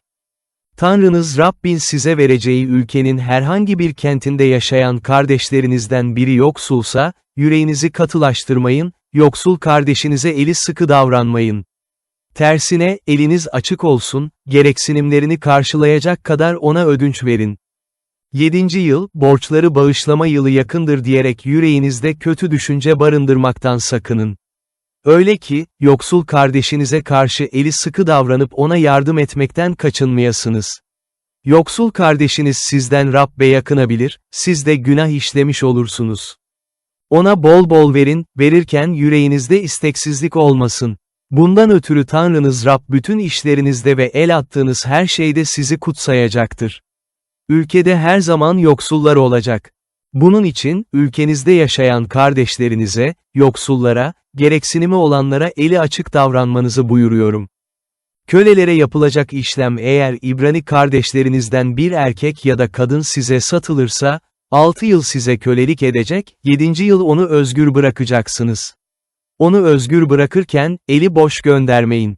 Ona davarlarınızdan, tahılınızdan, şarabınızdan bol bol verin. Tanrınız Rabbin sizi kutsadığı oranda ona vereceksiniz. Mısır'da köle olduğunuzu, Tanrınız Rabbin sizi kurtardığını anımsayın. Bu buyruğu bugün size bunun için veriyorum. Eğer köleniz sizi ve ailenizi seviyorsa, sizden hoşnutsa, yanınızdan ayrılmak istemiyorum derse, bir biz alıp kölenin kulak memesinden sokarak kapıya geçirin, o zaman yaşam boyu köleniz olarak kalacaktır. Kadın kölelerinize de aynı şeyi yapın. Kölenizi özgür bırakınca üzülmemelisiniz. Size hizmet ettiği bu 6 yıl boyunca ücretli bir işçiden 2 kat fazla iş görmüştür. Tanrınız Rab yaptığınız her işte sizi kutsayacaktır. İlk doğan hayvanlar sığır ve davarlarınızın içinde ilk doğan her erkek hayvanı Tanrınız Rab'be ayıracaksınız. Sığırınızın ilk doğan öküzüyle iş yapmayacak, sürünüzün ilk doğan koyununu kırpmayacaksınız. Siz ve aileniz her yıl Tanrınız Rabbin önünde, onun seçeceği yerde onları yiyeceksiniz. Bir hayvanın özürü varsa, topal ya da körs, herhangi bir ciddi sakatlığı varsa, onu Tanrınız Rab'be kurban etmeyin. Bu durumdaki hayvanları kentlerinizde yiyebilirsiniz. Dinsel açıdan temiz ya da kirli kişi bunların etini ceylan ya da geyik eti yer gibi yiyebilir. Ancak kan yemeyeceksiniz. Kanı su gibi toprağa akıtacaksınız. Fısıh Bayramı bölüm 16 Aviv ayını tutun ve Tanrınız Rabbin Fısıh Bayramını kutlayın. Tanrınız Rab Aviv ayında geceleyin sizi Mısır'dan çıkardı. Tanrınız Rabbin adını yerleştirmek için seçeceği yerde davarlardan, sığırlardan fısıh kurbanlarını keseceksiniz. Kurban etiyle birlikte mayalı ekmek yemeyeceksiniz. 7 gün mayasız ekmek sıkıntıda yenilen ekmek yiyeceksiniz. Siz Mısır'dan aceleyle çıktınız. Öyle ki, yaşadığınız sürece Mısır'dan çıktığınız günü anımsayasınız. 7 gün ülkenizin hiçbir yerinde maya bulunmasın. Akşam kurban edeceğiniz hayvanların etinden ilk günün sabahına bir şey bırakmayacaksınız. Fısıh kurbanlarını Tanrınız Rabbin size vereceği kentlerden birinde kesmeyeceksiniz, ancak Tanrınız Rabbin adını yerleştirmek için seçeceği yerde keseceksiniz. Kurbanı orada akşam gün batınca, Mısır'dan çıktığınız saatlerde keseceksiniz. Eti Tanrınız Rabbin seçeceği yerde pişirip yiyeceksiniz. Sabah dönüp çadırlarınıza gideceksiniz. 6 gün mayasız ekmek yiyeceksiniz. 7. gün Tanrınız Rab için bir toplantı düzenleyecek ve iş yapmayacaksınız. Haftalar bayramı ekin biçme zamanından başlayarak 7 hafta sayacaksınız. Sonra Tanrınız Rabbin sizi kutsadığı oranda vereceğiniz gönülden sunularla onun için haftalar bayramını kutlayacaksınız. Tanrınız Rabbin adını yerleştirmek için seçeceği yerde, onun önünde, siz, oğullarınız, kızlarınız, erkek ve kadın köleleriniz, kentlerinizde yaşayan Levililer, aranızdaki yabancılar, öksüzler, dullar hep birlikte sevineceksiniz. Mısır'da köle olduğunuzu anımsayın ve bu kurallara uymaya dikkat edin. Çardak bayramı tahılınızı ve asmanızın ürününü topladıktan sonra 7 gün çardak bayramını kutlayacaksınız. Siz, oğullarınız, kızlarınız, erkek ve kadın köleleriniz, kentlerinizde yaşayan Levililer, yabancılar, öksüzler, dullar bu bayramda hep birlikte sevineceksiniz. Tanrınız Rabbin seçeceği yerde onun için 7 gün bayramı kutlayacaksınız. Tanrınız Rab ürününüzün tümünü ve el attığınız her işi kutsayacak. Böylece sevinciniz tam olacak. Bütün erkekleriniz yılda 3 kez mayasız ekmek bayramında, haftalar bayramında ve çardak bayramında Tanrınız Rabbin önünde bulunmak üzere onun seçeceği yere gitmeli. Kimse Rabbin önüne eli boş gitmemeli. Her biriniz Tanrınız Rabbin sizi kutsadığı oranda armağanlar götürmeli. Yöneticiler atamak Tanrınız Rabbin size vereceği kentlerde her oymağınız için yargıçlar, yöneticiler atayacaksınız. Onlar halkı gerçek adaletle yargılayacaklar. Yargılarken haksızlık yapmayacak, kimseyi kayırmayacaksınız. Rüşvet almayacaksınız. Çünkü rüşvet bilge kişinin gözlerini kör eder, haklıyı haksız çıkarır. Yaşamak ve Tanrınız Rabbin size vereceği ülkeyi miras almak için doğruluğun, yalnız doğruluğun ardınca gidin. Tanrınız Rab için yapacağınız sunağın yanına ağaçtan bir aşere putu dikmeyeceksiniz. Tanrınız Rabbin nefret ettiği dikili taş dikmeyeceksiniz. Bölüm 17 Tanrınız Rabbe herhangi bir özürü, kusuru olan sığır ya da koyun kurban etmeyeceksiniz. Tanrınız Rab bundan tiksinir. Tanrınız Rabbin size vereceği kentlerin birinde aranızdan onun antlaşmasını çiğneyip gözünde kötü olanı yapan bir erkek ya da kadın çıkar ve buyruklarıma aykırı olarak gidip başka ilahlara tapar, onların, güneşin, ayın ya da gök cisimlerinin önünde eğilirse ve bu olay size bildirilirse, duyduklarınızı iyice araştırın.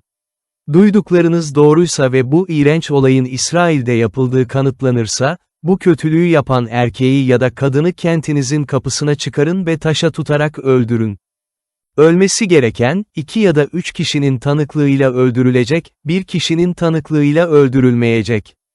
O kişiyi önce tanıklar, sonra bütün halk taşa tutsun. Aranızdaki kötülüğü ortadan kaldırmalısınız. Eğer kentlerinizde adam öldürme, dava, saldırı konusunda yargılamada sizi aşan sorunlarla karşılaşırsanız, Tanrınız Rabbin seçeceği yere gidin. Sorunlarınızı Levili kâhinlere ve o dönemde görevli yargıca götürüp soruşturun. Yargı kararını onlar size bildirecekler. Rabbin seçeceği yerden size bildirilen karara uymalı, size verilen öğüdü tutmaya dikkat etmelisiniz. Size öğretilen yasa ve verilen karar uyarınca davranın, size bildirilenin dışına çıkmayın. Orada, Tanrınız Rabbin önünde görev yapan kâhini ya da yargıcı kim dinlemeyip saygısızlık ederse öldürülmeli. İsrail'den kötülüğü atmalısınız. Bütün halk bunu duyup korkacak, bir daha saygısızlık etmeye kalkışmayacaktır. Krala ilişkin kurallar Tanrınız Rabbin size vereceği ülkeye girip orayı mülk edinerek yerleştiğinizde ve, çevremizdeki ulusların tümü gibi biz de başımıza bir kral atayalım dediğinizde, atayacağınız kral Tanrınız Rabbin seçtiği kişi olmalıdır. Atayacağınız kral kendi kardeşlerinizden biri olmalı. Soydaşlarınızdan olmayan birini, bir yabancıyı kral seçmeyeceksiniz. Kral çok sayıda at edinmemeli, daha çok at satın almak için halkı Mısır'a göndermemeli. Çünkü Rab size, bir daha o yoldan dönmeyeceksiniz dedi. Atayacağınız kral yüreğinin Rab'den sapmaması için çok kadın edinmemeli, büyük ölçüde altın, gümüş biriktirmemeli. Kral tahtına oturunca, Levili kâhinlerin koruması altındaki kutsal yasanın bir örneğini kendisi bir kitaba yazacak. Bu yasa örneğini yanında bulunduracak, yaşamı boyunca her gün onu okuyacak. Öyle ki, Tanrısı Rab'den korkmayı, bu yasanın bütün sözlerine ve kurallarına uymayı öğrensin, kendini kardeşlerinden üstün saymasın, yasanın dışına çıkmasın, kendinin ve soyunun krallığı İsrail'de uzun yıllar sürsün.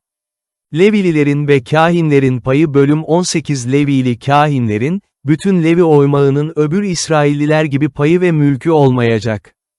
Rab için yakılan sunularla, Rabbe düşen payla geçinecekler. Kardeşleri arasında mülkleri olmayacak. Rabbin onlara verdiği söz uyarınca, Rabbin kendisi onların mirası olacak. Halktan sığır ya da koyun kurban edenlerin kâhinlere vereceği pay şu olacak, kol, çene, işkembe. Tahılınızın, yeni şarabınızın, zeytinyağınızın ilk ürününü ve koyunlarınızdan kırptığınız ilk yünü kâhine vereceksiniz.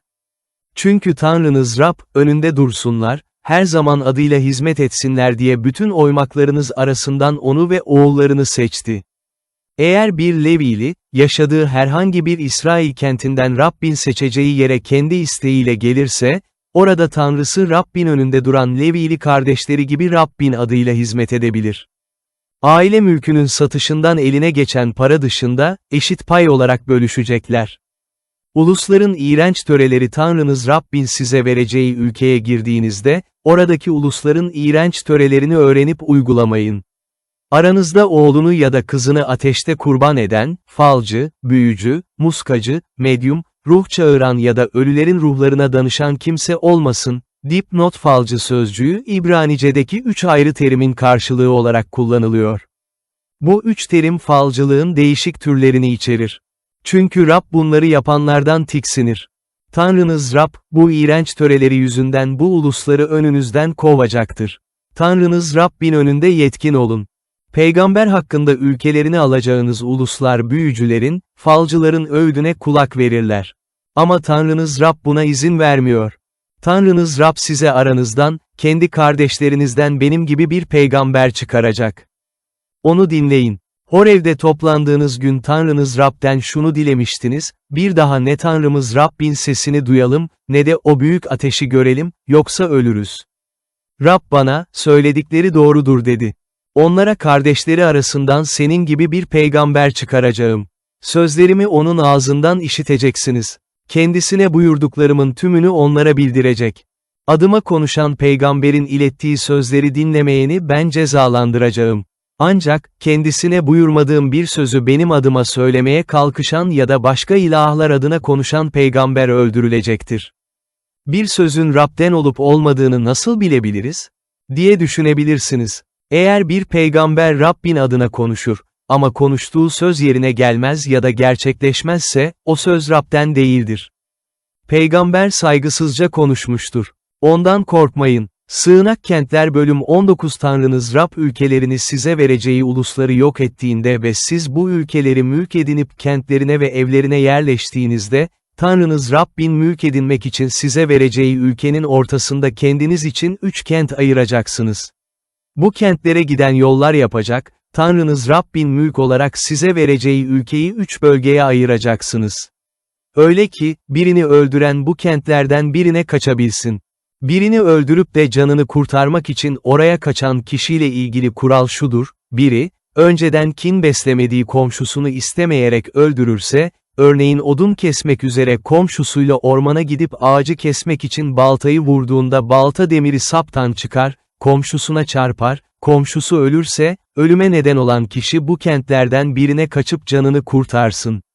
Yoksa ölenin öcünü almak isteyen, öfkeyle öldürenin peşine düşebilir, yol uzunsa yetişip onu öldürebilir. Oysa öldüren kişi, öldürdüğü kişiye karşı önceden bir kini olmadığından, ölümü hak etmemiştir. Kendinize 3 kent ayırın dememin nedeni budur.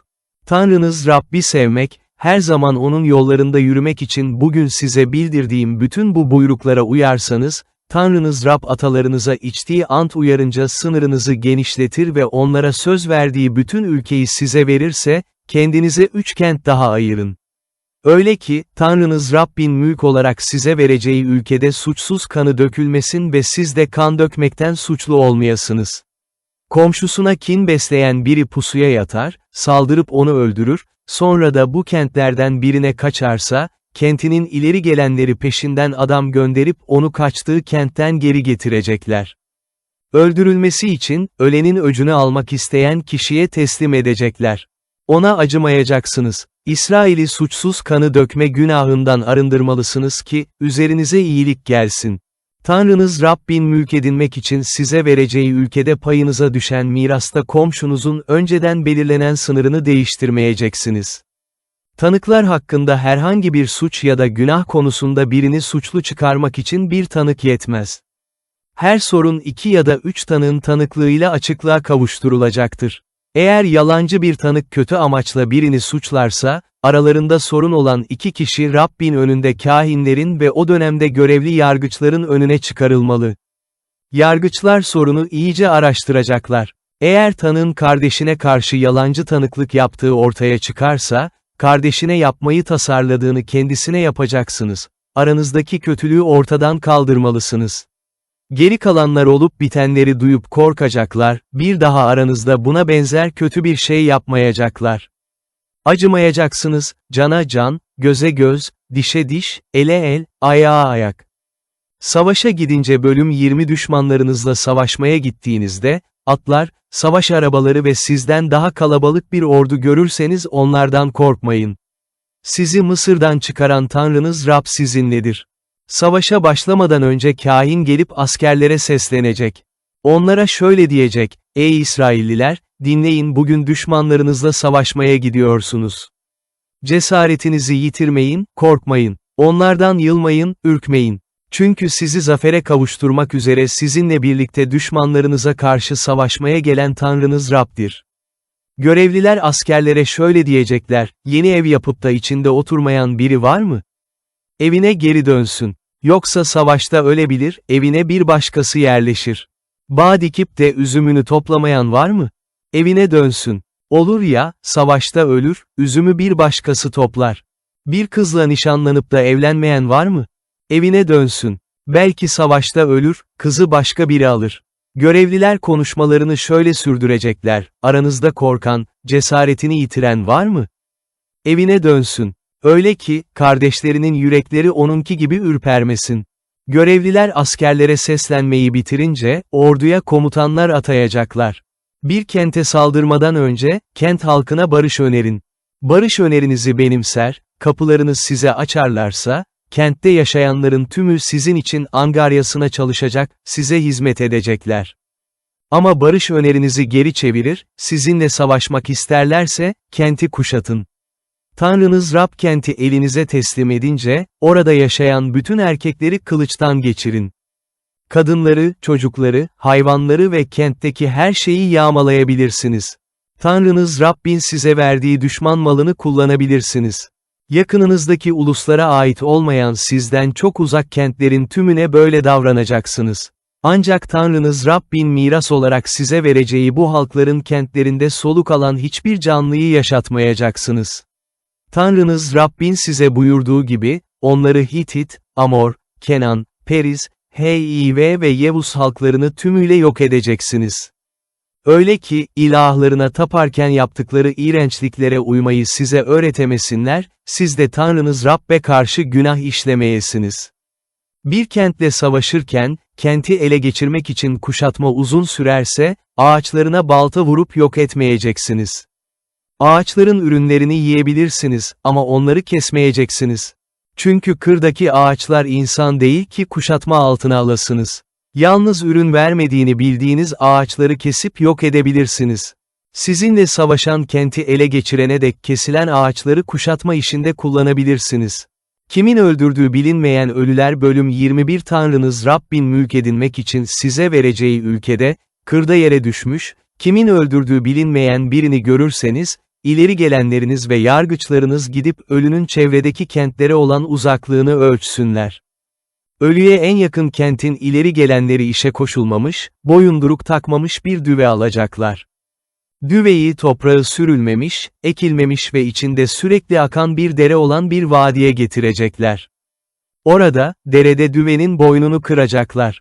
Levili kâhinler de oraya gidecek. Çünkü Tanrınız Rab, onları kendisine hizmet etsinler, onun adıyla kutsasınlar diye seçti. Kavga, saldırı davalarına da onlar bakacak.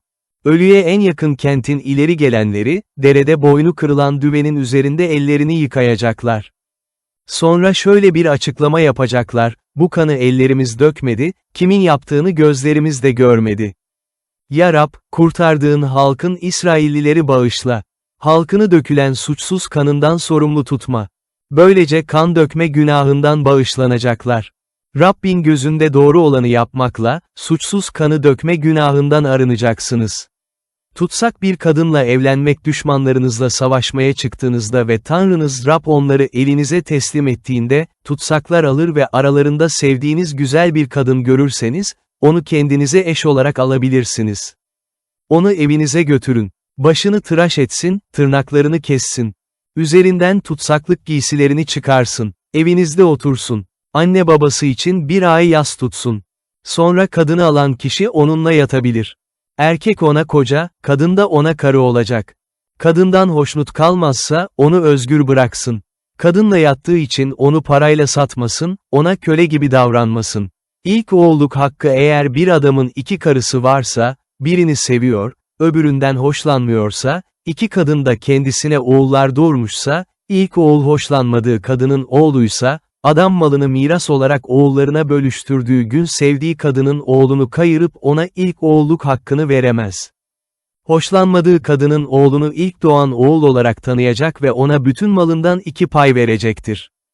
Çünkü bu oğul babasının gücünün ilk ürünüdür. İlk oğulluk hakkı onun olacak. Söz dinlemez oğul eğer bir adamın dik başlı, baş kaldıran, annesinin ve babasının sözünü dinlemeyen, onların tedibine aldırmayan bir oğlu varsa, annesiyle babası onu tutup kent kapısında görev yapan kentlileri gelenlerine götürecekler. Onlara şöyle diyecekler, oğlumuz dik başlı, baş kaldıran bir çocuktur. Sözümüzü dinlemiyor. Savurgun ve içkicidir. Bunun üzerine kentin bütün erkekleri onu taşlayarak öldürecekler. Aranızdaki kötülüğü ortadan kaldıracaksınız. Bütün İsrailliler bunu duyup korkacaklar. Çeşitli yasalar eğer bir adam bir günahtan ötürü ölüm cezasına çarptırılıp öldürülür ve ölüsü ağaca asılırsa, ölüyü gece ağaçta asılı bırakmamalısınız. O gün kesinlikle gömmelisiniz. Asılan kişi Tanrı tarafından lanetlenmiştir. Tanrınız Rabbin mülk olarak size vereceği ülkeyi kirletmeyeceksiniz. Bölüm 22 Kardeşinin yolunu yitirmiş sığırını ya da koyununu görünce, onları görmezlikten gelme. Sığırı ya da koyunu kesinlikle kardeşine geri götüreceksin. Kardeşin sana uzaksa ya da hayvanın kime ait olduğunu bilmiyorsan evine götür. Kardeşin sığırını ya da koyununu aramaya çıkıncaya dek hayvan evinde kalsın. Sonra ona geri verirsin. Kardeşinin eşeğini, giysisini ya da yitirdiği başka bir şeyini gördüğünde, aynı biçimde davranacaksın. Görmezlikten gelmeyeceksin. Kardeşinin eşeğini ya da sığırını yolda düşmüş gördüğünde, görmezlikten gelme. Hayvanı ayağa kaldırması için kesinlikle kardeşine yardım edeceksin. Kadınlar erkek giysisi, erkekler de kadın giysisi giymesin. Tanrınız Rab bu gibi şeyleri yapanlardan tiksinir. Yolda rastlantıyla ağaçta ya da yerde bir kuş yuvası görürseniz, ana kuş yavruların ya da yumurtaların üzerinde oturuyorsa, anayı yavrularıyla birlikte almayacaksınız. Yavruları kendiniz için alabilirsiniz, ama anayı kesinlikle özgür bırakacaksınız. Öyle ki, üzerinize iyilik gelsin ve ömrünüz uzun olsun. Yeni bir ev yaparken, dama korkuluk yapacaksın. Öyle ki, biri damdan düşüp ölürse ailen sorumlu sayılmasın. Bağına 2 çeşit tohum ekmeyeceksin. Yoksa ektiğin tohumunda bağında ürününü kullanamazsın. Çift sürmek için eşeği öküzle birlikte koşmayacaksın. Yünle ketenden dokunmuş karışık kumaştan giysi giymeyeceksin. Giysinin 4 yerine püskül dikeceksin. Cinsel paklıkla ilgili kurallar: bir adam bir kadın alır, yattıktan sonra ondan hoşlanmazsa, ona suç yükler, adını kötüler, bu kadınla evlendim ama onunla yatınca erden olmadığını gördüm derse, kadının annesiyle babası kızlarının erden olduğuna ilişkin kanıtı alıp kapıda görevli kent ileri gelenlerine getirecekler. Kadının babası ileri gelenlere, kızımı bu adamla evlendirdim ama o kızımdan hoşlanmıyor diyecek, şimdi kızımı suçluyor, onun erden olmadığını söylüyor. İşte kızımın erden olduğunun kanıtı. Sonra anne baba kızlarının erden olduğunu kanıtlayan yatak çarşafını ileri gelenlerin önüne serip gösterecekler. Kent ileri gelenleri de adamı cezalandıracaklar. Ceza olarak ondan 100 gümüş alıp kadının babasına verecekler. Çünkü adam İsrailli bir erden kızın adını kötülemiştir. Kadın adamın karısı kalacak ve adam yaşamı boyunca onu boşayamayacaktır. Ancak bu sav doğruysa, kızın erden olduğuna ilişkin bir kanıt bulunamazsa, kızı baba evinin kapısına çıkaracaklar. Kent halkı taşlayarak kızı öldürecek. Babasının evindeyken fuhuş yapmakla İsrail'de iğrençlik yapmıştır. Aranızdaki kötülüğü ortadan kaldıracaksınız. Eğer bir adam başka birinin karısıyla yatarken yakalanırsa, hem kadınla yatan adam, hem kadın, ikisi de öldürülecek. İsrail'den kötülüğü atacaksınız. Eğer bir adam kentte başka biriyle nişanlı erden bir kızla karşılaşır ve onunla yatarsa, ikisini de kentin kapısına götürecek, taşlayarak öldüreceksiniz. Çünkü kız kentte olduğu halde yardım istemek için bağırmadı, adam da komşusunun karısıyla ilişki kurdu. Aranızdaki kötülüğü ortadan kaldıracaksınız. Eğer bir adam kırda nişanlı bir kızla karşılaşır, onu yakalayıp tecavüz ederse, yalnız tecavüz eden adam öldürülecek. Kıza hiçbir şey yapmayacaksınız. Çünkü kızın ölümü hak edecek bir günahı yoktur. Bu, komşusuna saldırıp onu öldüren adamın davasına benzer. Adam kızı kırda gördüğünde nişanlı kız bağırmışsa da onu kurtaran olmamıştır. Eğer bir adam nişanlı olmayan erden bir kızla karşılaşır, tutup onunla yatarsa ve bu ortaya çıkarsa, kızla yatan adam kızın babasına 50 gümüş verecek. Kıza tecavüz ettiği için onu karı olarak alacak ve yaşamı boyunca onu boşayamayacaktır. Kimse babasının karısını almayacak, babasının evlilik yatağına leke sürmeyecektir. Topluluğun dışında bırakılanlar. Bölüm 23 Erkeklik bezi ezilmiş ya da erkeklik organı kesilmiş kişi Rabbin topluluğuna girmeyecek. Yasa dışı doğan biri Rabbin topluluğuna girmeyecek. Soyundan gelenler de 10. kuşağa dek Rabbin topluluğuna girmeyecektir. Ammonlu ya da Moavlı biri Rabbin topluluğuna girmeyecek. Onların soyundan gelenler de 10. kuşağa dek asla Rabbin topluluğuna girmeyecek. Mısır'dan çıktığınızda yolda sizi ekmek ve suyla karşılamadılar. Aram Naharayim'deki Petir kentinden Beır oğlu Balam'ı size lanet okuması için ücretle tuttular. Ne var ki Tanrınız Rab Balam'ı dinlemek istemedi. Sizin için laneti kutsamaya çevirdi. Çünkü Tanrınız Rab sizi seviyor. Kuşaklar boyunca onların esenliği ve iyiliği için çalışmayın. Edomlulardan iğrenmeyeceksiniz. Onlar kardeşinizdir. Mısırlılardan da iğrenmeyeceksiniz. Çünkü onların ülkesinde yabancı olarak yaşadınız. Onlardan doğan 3. kuşak çocuklar Rabbin topluluğuna girebilir. Ordugahı temiz tutmak düşmanlarınızla savaşmak üzere ordugah kurduğunuzda, her kötülükten sakınacaksınız. Aranızda gece menisi boşaldığı için dinsel açıdan kirli biri varsa, ordugahın dışına çıkıp orada kalsın. Akşama doğru yıkansın, gün batımında ordugaha dönsün. İhtiyaçlarınızı gidermek için ordugahın dışında bir yeriniz olmalı. Donatımınız arasında yeri kazmak için bir gereç bulunsun. İhtiyacınızı gidereceğiniz zaman bir çukur kazın, sonra da dışkınızı örtün. Tanrınız Rab sizi kurtarmak ve düşmanlarınızı elinize teslim etmek için ordugahın ortasında dolaşır. Ordugahınız kutsal olsun ki, Rab aranızda yakışıksız bir şey görüp sizden ayrılmasın. Çeşitli kurallar efendisinden kaçıp size sığınan köleyi efendisine teslim etmeyeceksiniz. Bırakın kendi seçeceği yerde, beğendiği bir kentte aranızda yaşasın.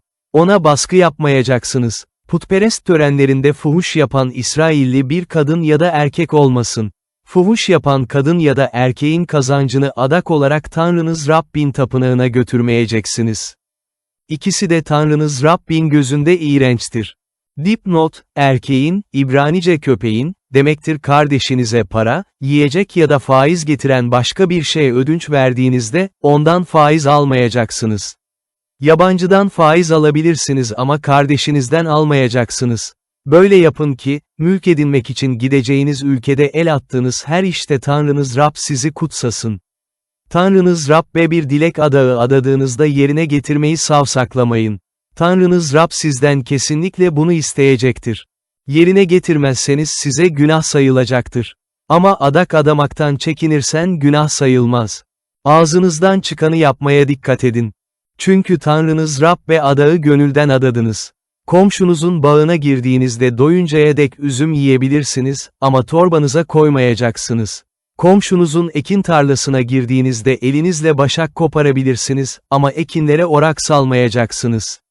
Bölüm 24 Eğer bir adam evlendiği kadında yakışıksız bir şey bulur, bundan ötürü ondan hoşlanmaz, boşanma belgesi yazıp ona verir ve onu evinden kovarsa, kadın adamın evinden ayrıldıktan sonra başka biriyle evlenirse, ikinci kocası da ondan hoşlanmaz, boşanma belgesi yazıp verir, onu evinden kovarsa ya da ikinci adam ölürse, kadını boşayan ilk kocası onunla yeniden evlenemez. Çünkü kadın kirlenmiştir. Bu Rabbin gözünde iğrençtir. Tanrınız Rabbin mülk olarak size vereceği ülkeyi günaha sürüklemeyin. Yeni evli bir adam savaşa gitmeyecek, ona herhangi bir görev verilmeyecek. Bir yıl özgürce evinde kalıp karısını mutlu edecek. Rehin olarak ne değirmeni, ne de üst taşını alın. Bunu yapmakla adamın yaşamını rehin almış olursunuz. İsrailli kardeşlerinden birini kaçırıp ona kötü davranan ya da onu satan adam yakalanırsa ölmeli. Aranızdaki kötülüğü ortadan kaldıracaksınız. Deri hastalığı konusunda, Levili kâhinlerin size bütün öğrettiklerini yapmaya çok dikkat edin. Onlara verdiğim buyruklara özenle uyun. Siz Mısır'dan çıktıktan sonra Tanrınız Rabbin yolda Miryam'a neler yaptığını anımsayın. Komşuna herhangi bir şey ödünç verdiğinde, vereceği rehini almak için onun evine girmeyeceksin. Dışarıda bekleyeceksin. Ödünç verdiğin kişi rehini kendisi sana getirsin. Eğer yoksul biri ise, onun rehini elinde olduğu sürece yatağa girmeyeceksin. Ondan aldığın giysiyi gün batımında ona kesinlikle geri vereceksin ki, onunla yatabilsin. O da seni kutsayacak. Bu yaptığın, Tanrın Rabbin önünde sana doğruluk sayılacak. Ücretle çalışan, gereksinimi olan, yoksul bir soydaşınızı ya da kentlerinizin birinde yaşayan bir yabancıyı sömürmeyeceksiniz. Ücretini her gün, güneş batmadan ödeyeceksiniz. Yoksul olduğu için güvencesi odur. Yoksa sana karşı Rabbe haykırır ve sen de günah işlemiş sayılırsın. Ne babalar çocuklarının günahından ötürü öldürülecek, ne de çocuklar babalarının. Herkes kendi günahı için öldürülecek. Yabancıya ya da öksüze haksızlık etmeyeceksiniz. Dul kadının giysisini rehin almayacaksınız. Mısır'da köle olduğunuzu, Tanrınız Rabbin sizi oradan kurtardığını anımsayın. Bunun için böyle davranmanızı buyuruyorum. Tarlanızdaki ekini biçtiğinizde, gözden kaçan bir demet olursa, almak için geri dönmeyin. Onu yabancıya, öksüze, dul kadına bırakın. Öyle ki, Tanrınız Rab el attığınız her işte sizi kutsasın. Zeytin ağaçlarınızı dövüp ürününü topladığınızda, dallarda kalanı toplamak için geri dönmeyeceksiniz. Kalanları yabancıya, öksüze, dul kadına bırakacaksınız. Bağ bozumunda arta kalan üzümleri toplamak için geri dönmeyeceksiniz. Yabancıya, öksüze, dul kadına bırakacaksınız. Mısır'da köle olduğunuzu anımsayın. Bunun için böyle davranmanızı buyuruyorum. Bölüm 25 kişiler arasında bir sorun çıktığında, taraflar mahkemeye gittiğinde, yargıçlar davaya bakacak, suçsuzu aklayacak, suçluyu cezaya çarptıracaklar. Eğer suçlu kişi kamçılanmayı hak ettiyse, yargıç onu yere yatırtacak ve önünde suçu oranında sayıyla kamçılatacak. Suçluya 40 kırbaçtan fazla vurulmamalı. Kırbaç sayısı 40'ı aşarsa, kardeşiniz gözünüzde aşağılanabilir. Harman döven öküzün ağzını bağlamayacaksın. Birlikte oturan kardeşlerden biri oğlu olmadan ölürse, ölenin dulu aile dışından biriyle evlenmemeli. Ölenin kardeşi dul kalan kadına gidecek. Onu kendine karı olarak alacak, ona kayınbiraderlik görevini yapacak. Kadının doğuracağı ilk oğul, ölen kardeşin adını sürdürsün. Öyle ki, ölenin adı İsrail'den silinmesin.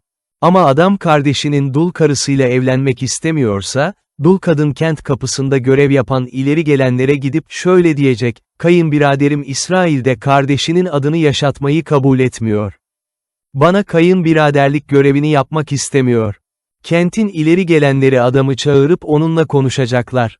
Eğer adam, onunla evlenmek istemiyorum diye üstelerse, kardeşinin dul karısı ileri gelenlerin önünde adamın yanına gidecek, onun ayağındaki çarığı çıkaracak, yüzüne tükürecek ve, kardeşine soy yetiştirmek istemeyen adama böyle yapılır diyecek. Adamın soyu İsrail'de çarığı çıkarılanın soyu diye bilinecek. Eğer iki adam kavgaya tutuşur da birinin karısı kocasını dövenin elinden kurtarmak için gelip elini uzatır, öbür adamın erkeklik organını tutarsa, kadının elini keseceksiniz, ona acımayacaksınız. Torbanızda biri ağır, öbürü hafif iki türlü tartı olmayacak. Evinizde biri büyük, öbürü küçük iki türlü ölçü olmayacak. Dipnot, ölçü, İbranice efa, yaklaşık 22 litrelik bir ölçek. Tartınız da ölçünüz de eksiksiz ve doğru olacak. Öyle ki, Tanrınız Rabbin size vereceği ülkede ömrünüz uzun olsun. Tanrınız Rab bunları yapandan da, haksızlık edenden de tiksinir. Siz Mısır'dan çıktıktan sonra Amaleklilerin yolda size neler yaptığını anımsayın. Siz yorgun ve bitkinken yolda size saldırdılar, geride kalan bütün güçsüzleri öldürdüler. Tanrı'dan korkmadılar. Tanrınız Rab mülk edinmek için miras olarak size vereceği ülkede sizi çevrenizdeki bütün düşmanlardan kurtarıp rahata kavuşturunca, Amaleklilerin anısını gökler altından sileceksiniz. Bunu unutmayın. İlk ürün ve ondalık bölüm 26 Tanrınız Rabbin miras olarak size vereceği ülkeye girip orayı mülk edinerek yerleştiğinizde, Tanrınız Rabbin size vereceği ülkenin topraklarından topladığınız bütün ürünlerin ilk yetişenlerini alıp sepete koyacaksınız. Sonra Tanrınız Rabbin adını yerleştirmek için seçeceği yere gideceksiniz. O dönemde görevli kahine gidip, Rabbin bize ant içerek atalarımıza söz verdiği ülkeye geldiğimi Tanrın Rabbe bugün bildiriyorum diyeceksiniz. Kahin sepeti elinizden alıp Tanrınız Rabbin sunağının önüne koyacak. Sonra Tanrınız Rabbin önünde şu açıklamayı yapacaksınız, babam göçebe bir Aramlıydı. Sayıca az kişiyle Mısır'a gidip orada yaşamaya başladı. Orada büyük, güçlü, kalabalık bir ulus oldu. Mısırlılar bize kötü davranarak baskı yaptılar. Bizi ağır işlere zorladılar. Atalarımızın tanrısı Rab'be yakardık. Rab yakarışımızı duydu, çektiğimiz sıkıntıyı, emeği, bize yapılan baskıyı gördü. Bunun üzerine güçlü elle, kudretle, büyük ve ürkütücü olaylarla, belirtilerle, şaşılası işlerle bizi Mısır'dan çıkardı. Bizi buraya getirdi, bu toprakları, süt ve bal akan ülkeyi bize verdi. Şimdi, ya Rab, bize verdiğin toprağın ürününün ilk yetişenini getiriyorum. Sonra sepeti Tanrınız Rabbin önüne koyup onun önünde yere kapanacaksınız. Sizler, Levililer ve aranızda yaşayan yabancılar Tanrınız Rabbin size ve ailenize verdiği bütün iyi şeyler için sevineceksiniz. 3. yıl, ondalığı verme yılı, bütün ürününüzün ondalığını bir yana ayırın. Ayırma işini bitirdiğinizde, ondalığı Levililere, yabancılara, öksüzlere ve dul kadınlara vereceksiniz. Öyle ki, onlar da kentlerinizde yiyip doysunlar.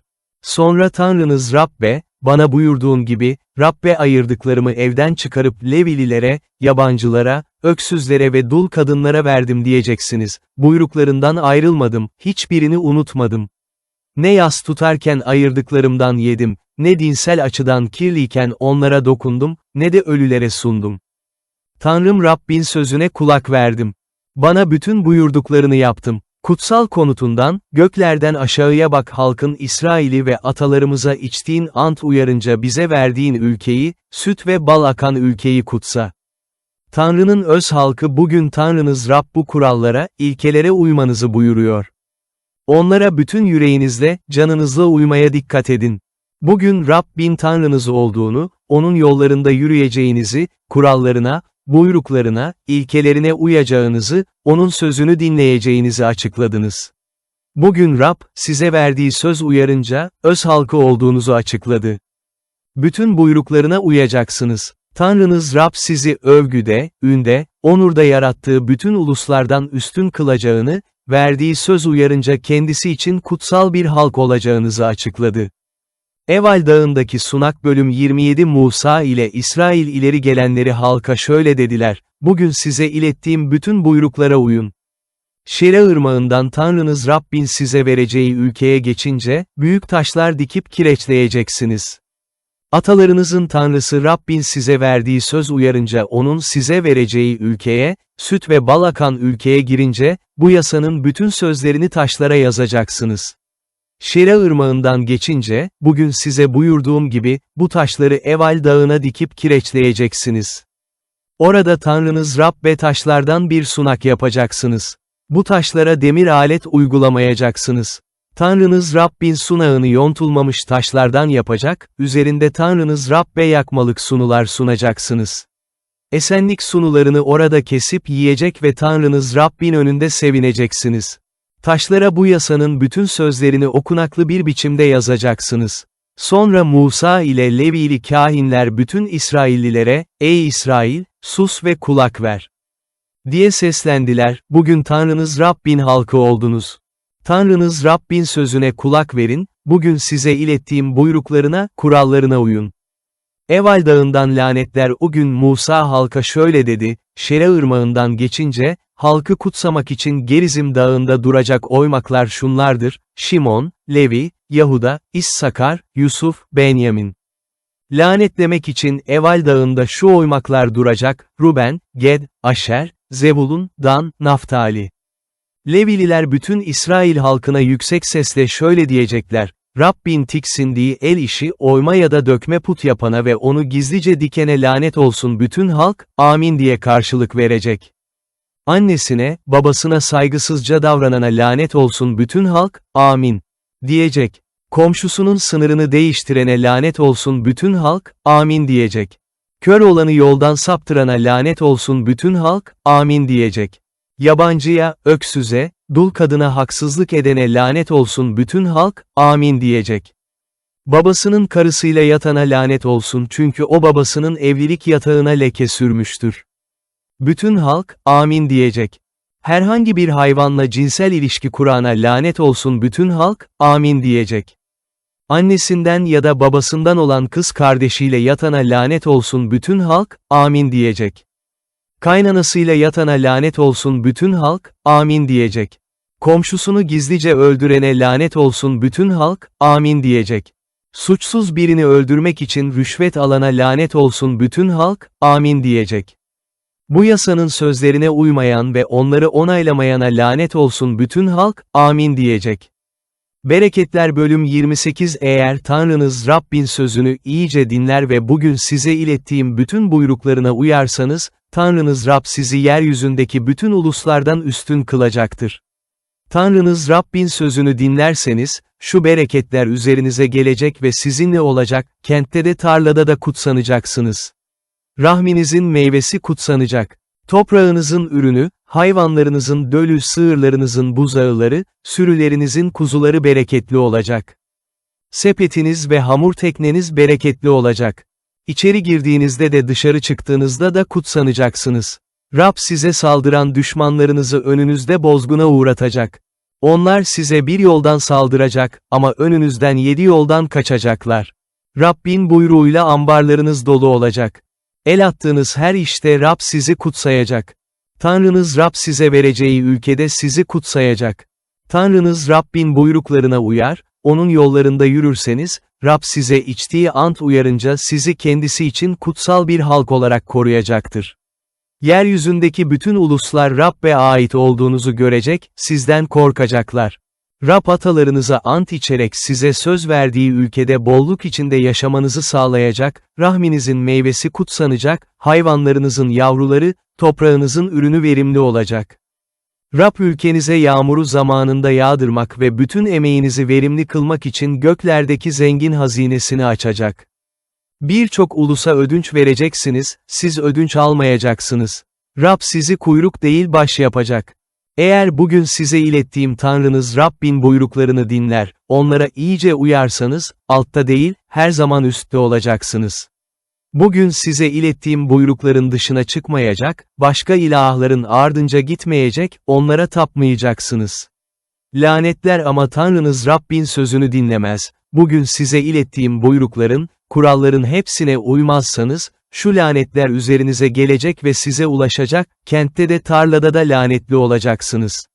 Sepetiniz ve hamur tekneniz lanetli olacak.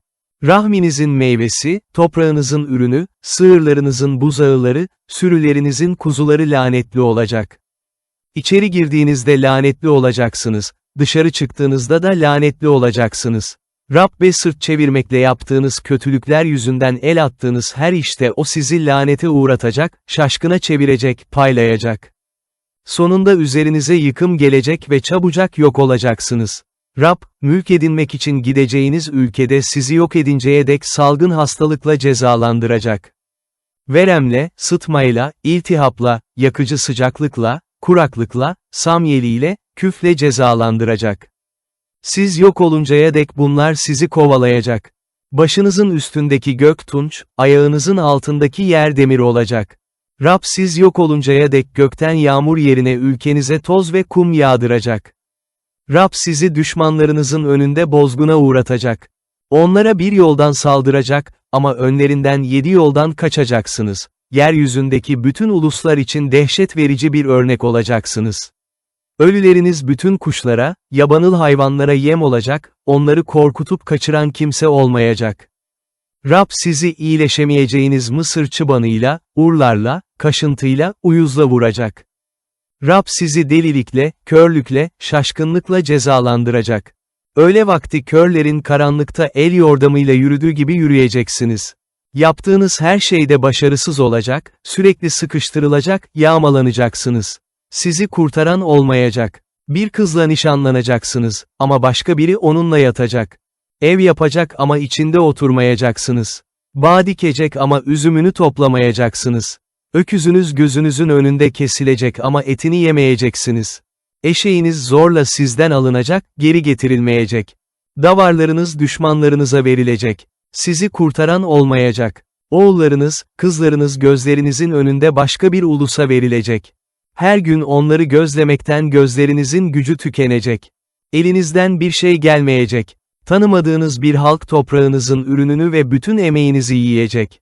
Sürekli sıkıştırılacak, ezileceksiniz. Gözlerinizle gördükleriniz sizi çıldırtacak. Rab dizlerinizi, bacaklarınızı tepeden tırnağa iyileşmeyen ağrılı çıbanlarla vuracak. Rab sizi ve başınıza atacağınız kralı sizin de atalarınızın da bilmediği bir ulusa sürecek. Orada ağaçtan, taştan yapılmış başka ilahlara tapacaksınız. Rabbin sizi süreceği bütün uluslar başınıza gelenlerden dehşete düşecek, sizi aşağılayacak, sizinle eğlenecekler. Çok tohum ekecek, ama az toplayacaksınız. Çünkü ürününüzü çekirge yiyecek. Bağlar dikecek, bakımını yapacak, ama şarap içmeyecek, üzüm toplamayacaksınız. Onları kurt yiyecek. Ülkenizin her yerinde zeytinlikleriniz olacak, ama zeytinyağı sürünmeyeceksiniz. Zeytin ağaçlarınız ürününü yere dökecek. Oğullarınız, kızlarınız olacak, ama sizinle kalmayacaklar, sürgüne gönderilecekler. Bütün ağaçlarınızı, toprağınızın ürününü çekirgeler yiyecek. Aranızdaki yabancılar yükseldikçe yükselecek, sizse alçaldıkça alçalacaksınız. O sana ödünç verecek ama sen ona ödünç vermeyeceksin. O baş, sen kuyruk olacaksın. Bütün bu lanetler başınıza yağacak. Yok oluncaya dek sizi kovalayacak ve size erişecek. Çünkü Tanrınız Rabbin sözünü dinlemediniz, size verdiği buyrukları, kuralları yerine getirmediniz. Bu lanetler siz ve soyunuz için sonsuza dek bir belirti, şaşılası bir olay olarak kalacak. Madem bolluk zamanında Tanrınız Rabbe sevinçle, hoşnutlukla kulluk etmediniz, Rabbin üzerinize göndereceği düşmanlara kölelik edeceksiniz. Aç, susuz, çıplak kalacaksınız, her şeye gereksinim duyacaksınız. Rab sizi yok edinceye dek boynunuza demir boyunduruk vuracak. Rab uzaktan, dünyanın öbür ucundan bir ulusu dilini bilmediğiniz bir ulusu, yaşlılara saygı, küçüklere sevgi beslemeyen acımasız bir ulusu birden çullanan bir kartal gibi başınıza getirecek. Siz yok oluncaya dek hayvanlarınızın yavrularını, toprağınızın ürününü yiyip bitirecekler. Size ne tahıl, ne şarap, ne zeytinyağı, ne sığırlarınızın buzağılarını, ne de sürülerinizin kuzularını bırakacaklar, ta ki, siz ortadan kalkıncaya dek. Güvendiğiniz yüksek, dayanıklı surlar yerle bir oluncaya dek ülkenizdeki bütün kentlerde sizi kuşatacaklar. Tanrınız Rabbin size verdiği ülkedeki bütün kentleri kuşatacaklar. Kuşatma sırasında düşmanınızın vereceği sıkıntıdan rahminizin meyvesini, Tanrınız Rabbin size verdiği oğulların, kızların etini yiyeceksiniz. Aranızdaki en yumuşak, en duyarlı adam bile öz kardeşine, sevdiği karısına, sağ kalan çocuklarına acımayacak, yediği çocuklarının etini onların hiçbiriyle paylaşmayacak. Çünkü düşmanın kuşatma sırasında sizi sıkıştırması yüzünden kentlerinizde hiç yiyecek kalmayacak. Aranızda en yumuşak, en duyarlı kadın yumuşaklığından ve duyarlılığından ayağının tabanını yere basmak istemeyen kadın bile sevdiği kocasından, öz oğlundan, kızından, plasentayı ve doğuracağı çocukları esirgeyecek. Çünkü kuşatma sırasında düşmanın kentlerinizde size vereceği sıkıntıdan, yokluktan onları gizlice yiyecek. Bu kitapta yazılı yasanın bütün sözlerine uymaz, Tanrınız Rabbin yüce ve heybetli adından korkmazsanız, Rab sizi ve soyunuzu korkunç belalarla, büyük ve sürekli belalarla, ağır, iyileşmez hastalıklarla vuracak. Sizi ürküten Mısır'ın bütün hastalıklarını yeniden başınıza getirecek, size yapışacaklar. Siz yok oluncaya dek Rab bu yasa kitabında yazılmamış her türlü hastalığı ve belayı da başınıza getirecek. Gökteki yıldızlar kadar çok olan sizler, sayıca az bırakılacaksınız. Çünkü Tanrınız Rabbin sözüne kulak vermediniz. Size iyilik yapmak, sizi çoğaltmak Rabbi nasıl sevindirdiyse, sizi yıkmak ve yok etmek de öyle sevindirecektir. Mülk edinmek için gideceğiniz ülkeden sökülüp atılacaksınız. Rab sizi dünyanın bir ucundan öbür ucuna, bütün halklar arasına dağıtacak. Orada sizin de atalarınızın da tanımadığı, ağaçtan ve taştan yapılmış başka ilahlara tapacaksınız. Bu uluslar arasında ne esenliğiniz ne de dinlenecek bir yeriniz olacak. Orada Rab size titreyen yürekler, umutsuzluk ve bakmaktan yorulmuş gözler verecek. Sürekli can kaygısı içinde yaşayacaksınız. Gece gündüz dehşet içinde olacaksınız. Yaşamınızın güvenliği olmayacak. Yüreğinizi kaplayan dehşet ve gözlerinizin gördüğü olaylar yüzünden, sabah, keşke akşam olsa akşam, keşke sabah olsa. Diyeceksiniz. Bir daha görmeyeceksiniz dediğim yoldan Rab sizi gemilerle Mısır'a geri gönderecek. Orada erkek ve kadın köle olarak kendinizi düşmanlarınıza satmaya kalkışacaksınız, ama satın alan olmayacak. Antlaşmanın yinelenmesi bölüm 29 Rabbin İsraillilerle Horev Dağı'nda yaptığı antlaşmaya ek olarak, Moav'da Musa'ya onlarla yapmayı buyurduğu antlaşmanın sözleri bunlardır. Musa bütün İsraillileri bir araya toplayarak şöyle dedi, Rabbin Mısır'da gözlerinizin önünde Firavun'a, görevlilerine, ülkesine yaptıklarını gördünüz. Büyük denemeleri, belirtileri, o büyük ve şaşılası işleri gözlerinizle gördünüz. Ne var ki, Rab bugüne dek size kavrayan yürek, gören göz, duyan kulak vermedi. Rab, sizi 40 yıl çölde dolaştırdım, ne üzerinizdeki giysi eskidi, ne ayağınızdaki çarık. Ekmek yemediniz, şarap ya da başka içki içmediniz. Bütün bunları Tanrınız Rabbin ben olduğumu anlayasınız diye yaptım diyor. Buraya ulaştığınızda, Heşbon kralı Sihon ile Başan kralı Og bizimle savaşa tutuştular. Ama onları bozguna uğrattık. Ülkelerini ele geçirerek mülk olarak Rubenlilere, Gadlılara, Manasse oymağının yarısına verdik. El attığınız her işte başarılı olmak için bu antlaşmanın sözlerini yerine getirmeye dikkat edin. Bugün hepiniz önderleriniz, oymak başlarınız, ileri gelenleriniz, görevlileriniz, bütün öbür İsrailli erkekler, çocuklarınız, karılarınız, aranızda yaşayan ve odununuzu kesen, suyunuzu taşıyan yabancılar Tanrınız Rabbin önünde duruyorsunuz. Bugün Tanrınız Rabbin ant içerek sizinle yaptığı bu antlaşmayı geçerli kılmak için burada duruyorsunuz. Öyle ki, bugün sizi kendi halkı olarak belirlesin ve size söylediği gibi, atalarınız İbrahim'e, İshak'a, Yakup'a içtiği ant uyarınca Tanrınız olsun.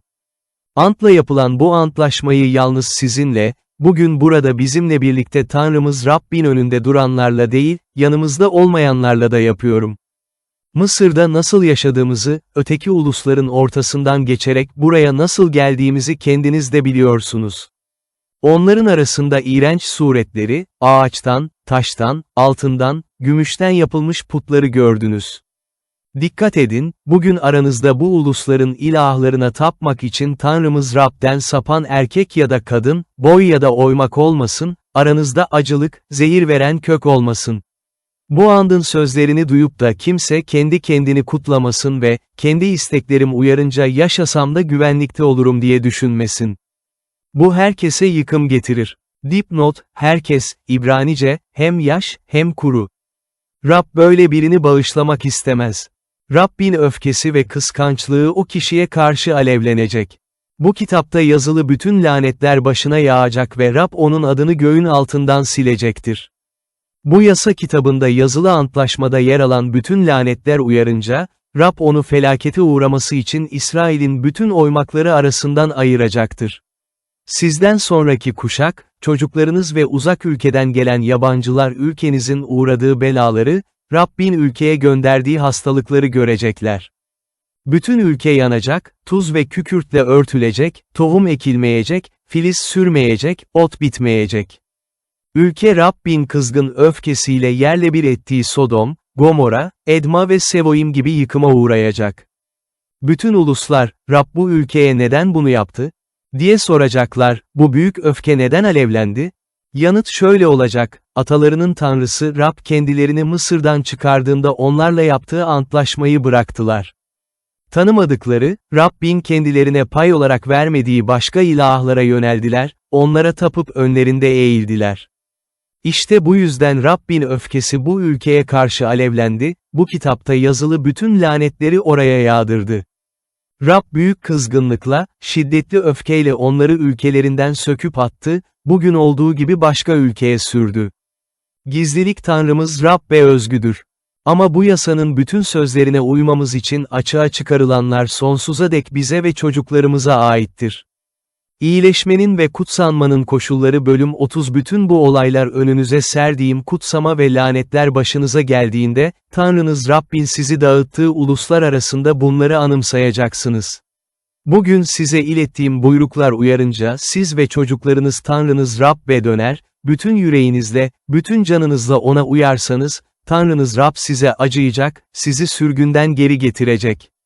Sizi dağıttığı ulusların arasından yeniden toplayacak. Dünyanın öbür ucuna sürülmüş olsanız bile, Tanrınız Rab sizleri toplayıp geri getirecek. Sizi atalarınızın mülk edindiği ülkeye ulaştıracak. Orayı miras alacaksınız. Tanrınız Rab üzerinize iyilik getirecek ve sizi atalarınızdan daha çok çoğaltacak. Sizin ve çocuklarınızın yüreğini değiştirecek. Öyle ki, onu bütün yüreğinizle, bütün canınızla sevesiniz ve yaşayasınız. Dipnot, yüreğini değiştirecek, İbranice, yüreğini sünnet edecek. Tanrınız Rab bütün bu lanetleri sizden nefret edenlerin, size baskı yapan düşmanlarınızın üzerine yağdıracak. Siz yine Rabbin sözüne kulak verecek, bugün size ilettiğim buyrukların hepsine uyacaksınız. Tanrınız Rab el attığınız her işte sizi başarılı kılacak, çok sayıda çocuğunuz olacak, hayvanlarınızın yavruları, toprağınızın ürünü bol olacak. Rab atalarınızdan nasıl hoşnut kaldıysa, sizden de öyle hoşnut kalacak ve sizi başarılı kılacak. Yeter ki, Tanrınız Rabbin sözünü dinleyin, bu yasa kitabında yazılı buyruklarına, kurallarına uyun ve bütün yüreğinizle, bütün canınızla ona dönün. Bugün size ilettiğim bu buyruk ne tutamayacağınız kadar zor, ne de ulaşamayacağınız kadar uzaktır. O göklerde değil ki, kim bizim için göğe çıkacak? Kim yerine getirmemiz için onu alıp yayacak? Diyesiniz. Denizin ötesinde değil ki, kim bizim için denizin ötesine gidecek? Kim yerine getirmemiz için onu alıp yayacak? Diyesiniz. Tanrı sözü size çok yakındır, uymanız için ağzınızda ve yüreğinizdedir. İşte bugün önünüze yaşamla iyiliği, ölümle kötülüğü koyuyorum. Bugün size Tanrınız Rabbi sevmeyi, yollarında yürümeyi, buyruklarına, kurallarına, ilkelerine uymayı buyuruyorum. Öyle ki, yaşayasınız, çoğalasınız ve mülk edinmek için gideceğiniz ülkede Tanrınız Rab tarafından kutsanasınız. Eğer yoldan döner, kulak vermezseniz, ayartılır, başka ilahlara eğilip taparsanız, bugün size kesinlikle yok olacağınızı bildiriyorum. Şera ırmağından geçip mülk edinmek için gideceğiniz ülkede uzun yaşamayacaksınız. Önünüze yaşamla ölümü, kutsamayla laneti koyduğuma bugün yeri göğü size karşı tanık gösteriyorum. Yaşamı seçin ki, siz de çocuklarınız da yaşayasınız. Tanrınız Rabbi sevin, sözüne uyup ona bağlanın. Rab yaşamınızdır, kendilerine vereceğine ilişkin atalarınız İbrahim'e, İshak'a, Yakup'a söz verdiği ülkede uzun yaşamanızı sağlayacaktır. Yeşu Musa'nın yerine geçecek bölüm 31 Musa İsraillilere şöyle dedi, 120 yaşındayım. Bundan böyle size önderlik edemem. Üstelik Rab bana, Şera ırmağının karşı yakasına geçmeyeceksin dedi. Tanrınız Rab önünüzden geçecek. Bu ulusları önünüzden yok edecek. Ülkelerini mülk edineceksiniz. Rabbin sözü uyarınca Yeşu size önderlik edecek. Rab Amorluların kralları Sihon'u ve Og'u yok edip ülkelerine yaptığının aynısını bu uluslara da yapacak. Rab onları size teslim edecek. Onlara size verdiğim buyruklar uyarınca davranmalısınız. Güçlü ve yürekli olun, onlardan korkmayın, yılmayın. Çünkü sizinle birlikte giden Tanrınız Rab'dir. O sizi terk etmeyecek, sizi yüzüstü bırakmayacaktır. Sonra Musa Yeşu'yu çağırıp bütün İsraillilerin gözü önünde ona şöyle dedi, güçlü ve yürekli ol. Çünkü Rabbin, atalarına ant içerek söz verdiği ülkeye bu halkla birlikte sen gideceksin. Ülkeyi miras olarak onlara sen vereceksin. Rabbin kendisi sana öncülük edecek, seninle birlikte olacak. Seni terk etmeyecek, seni yüzüstü bırakmayacak. Korkma, yılma. Yasanın okunması Musa bu yasayı yazıp Rabbin antlaşma sandığını taşıyan Levili kâhinlere ve bütün İsrail ileri gelenlerine verdi. Sonra onlara şöyle buyurdu, her 7 yılın sonunda, borçları bağışlama yılında, Çardak Bayramı'nda, bütün İsrailliler Tanrınız Rabbin önünde bulunmak üzere seçeceği yere geldiğinde, bu yasayı onlara okuyacaksınız. Halkı erkekleri, kadınları, çocukları ve kentlerinizde yaşayan yabancıları toplayın. Öyle ki, herkes duyup öğrensin, Tanrınız Rab'den korksun. Bu yasanın bütün sözlerine uymaya dikkat etsin. Yasayı bilmeyen çocuklar da duysunlar, mülk edinmek için Şera ırmağından geçip gideceğiniz ülkede yaşadığınız sürece Tanrınız Rab'den korkmayı öğrensinler. Rabbin Musa'ya son buyruğu Rab Musa'ya, ölümüne az kaldı dedi, Yeşu'yu çağır. Ona buyruklarımı bildirmem için buluşma çadırında hazır olun. Böylece Musa ile Yeşu gidip buluşma çadırında beklediler. Sonra Rab çadırda bulut sütununun içinde göründü, bulut çadırın kapısı üzerinde durdu. Rab Musa'ya şöyle seslendi, yakında ölüp atalarına kavuşacaksın. Bu halk da gideceği ülkenin ilahlarına bağlanıp bana hainlik edecek. Beni bırakacak, kendileriyle yaptığım antlaşmayı bozacaklar. O gün onlara öfkeleneceğim, onları terk edeceğim. Yüzümü onlardan çevireceğim. Başkalarına yem olacaklar, başlarına sayısız kötülükler, sıkıntılar gelecek. O gün, Tanrımız bizimle olmadığı için bu kötülükler başımıza geldi diyecekler. Başka ilahlara yönelmekle yaptıkları kötülük yüzünden o gün kesinlikle onlardan yüzümü çevireceğim. Şimdi kendiniz için şu ezgiyi yazın ve İsraillilere öğretin, onu okusunlar. Öyle ki, bu ezgi İsraillilere karşı benim tanığım olsun. Onları atalarına ant içerek söz verdiğim süt ve bal akan ülkeye getirdiğimde yiyip doyacaklar, semirince başka ilahlara yönelip onlara tapacaklar. Beni tepecek, antlaşmamı bozacaklar. Başlarına sayısız kötülükler, sıkıntılar geldiğinde, bu ezgi onlara karşı tanıklık edecek. Çünkü çocukları bu ezgiyi unutmayacak. Ant içerek söz verdiğim ülkeye onları getirmeden önce neler tasarladıklarını biliyorum. O gün Musa bu ezgiyi yazıp İsraillilere öğretti. Rab'nun oğlu Yeşu'ya şu buyruğu verdi, güçlü ve yürekli yıl. Çünkü İsraillileri, ant içerek söz verdiğim ülkeye sen götüreceksin ve ben seninle birlikte olacağım. Musa yasanın sözlerini eksiksiz olarak kitaba yazmayı bitirince, Rabbin antlaşma sandığını taşıyan Levililere şu buyruğu verdi, bu yasa kitabını alın, Tanrınız Rabbin antlaşma sandığının yanına koyun. Orada size karşı bir tanık olarak kalsın. Çünkü sizin baş kaldıran, dik başlı kişiler olduğunuzu biliyorum. Bugün ben sağken, aranızdayken bile Rabbe karşı geliyorsunuz, ölümümden sonra daha ne kadar çok baş kaldıracaksınız.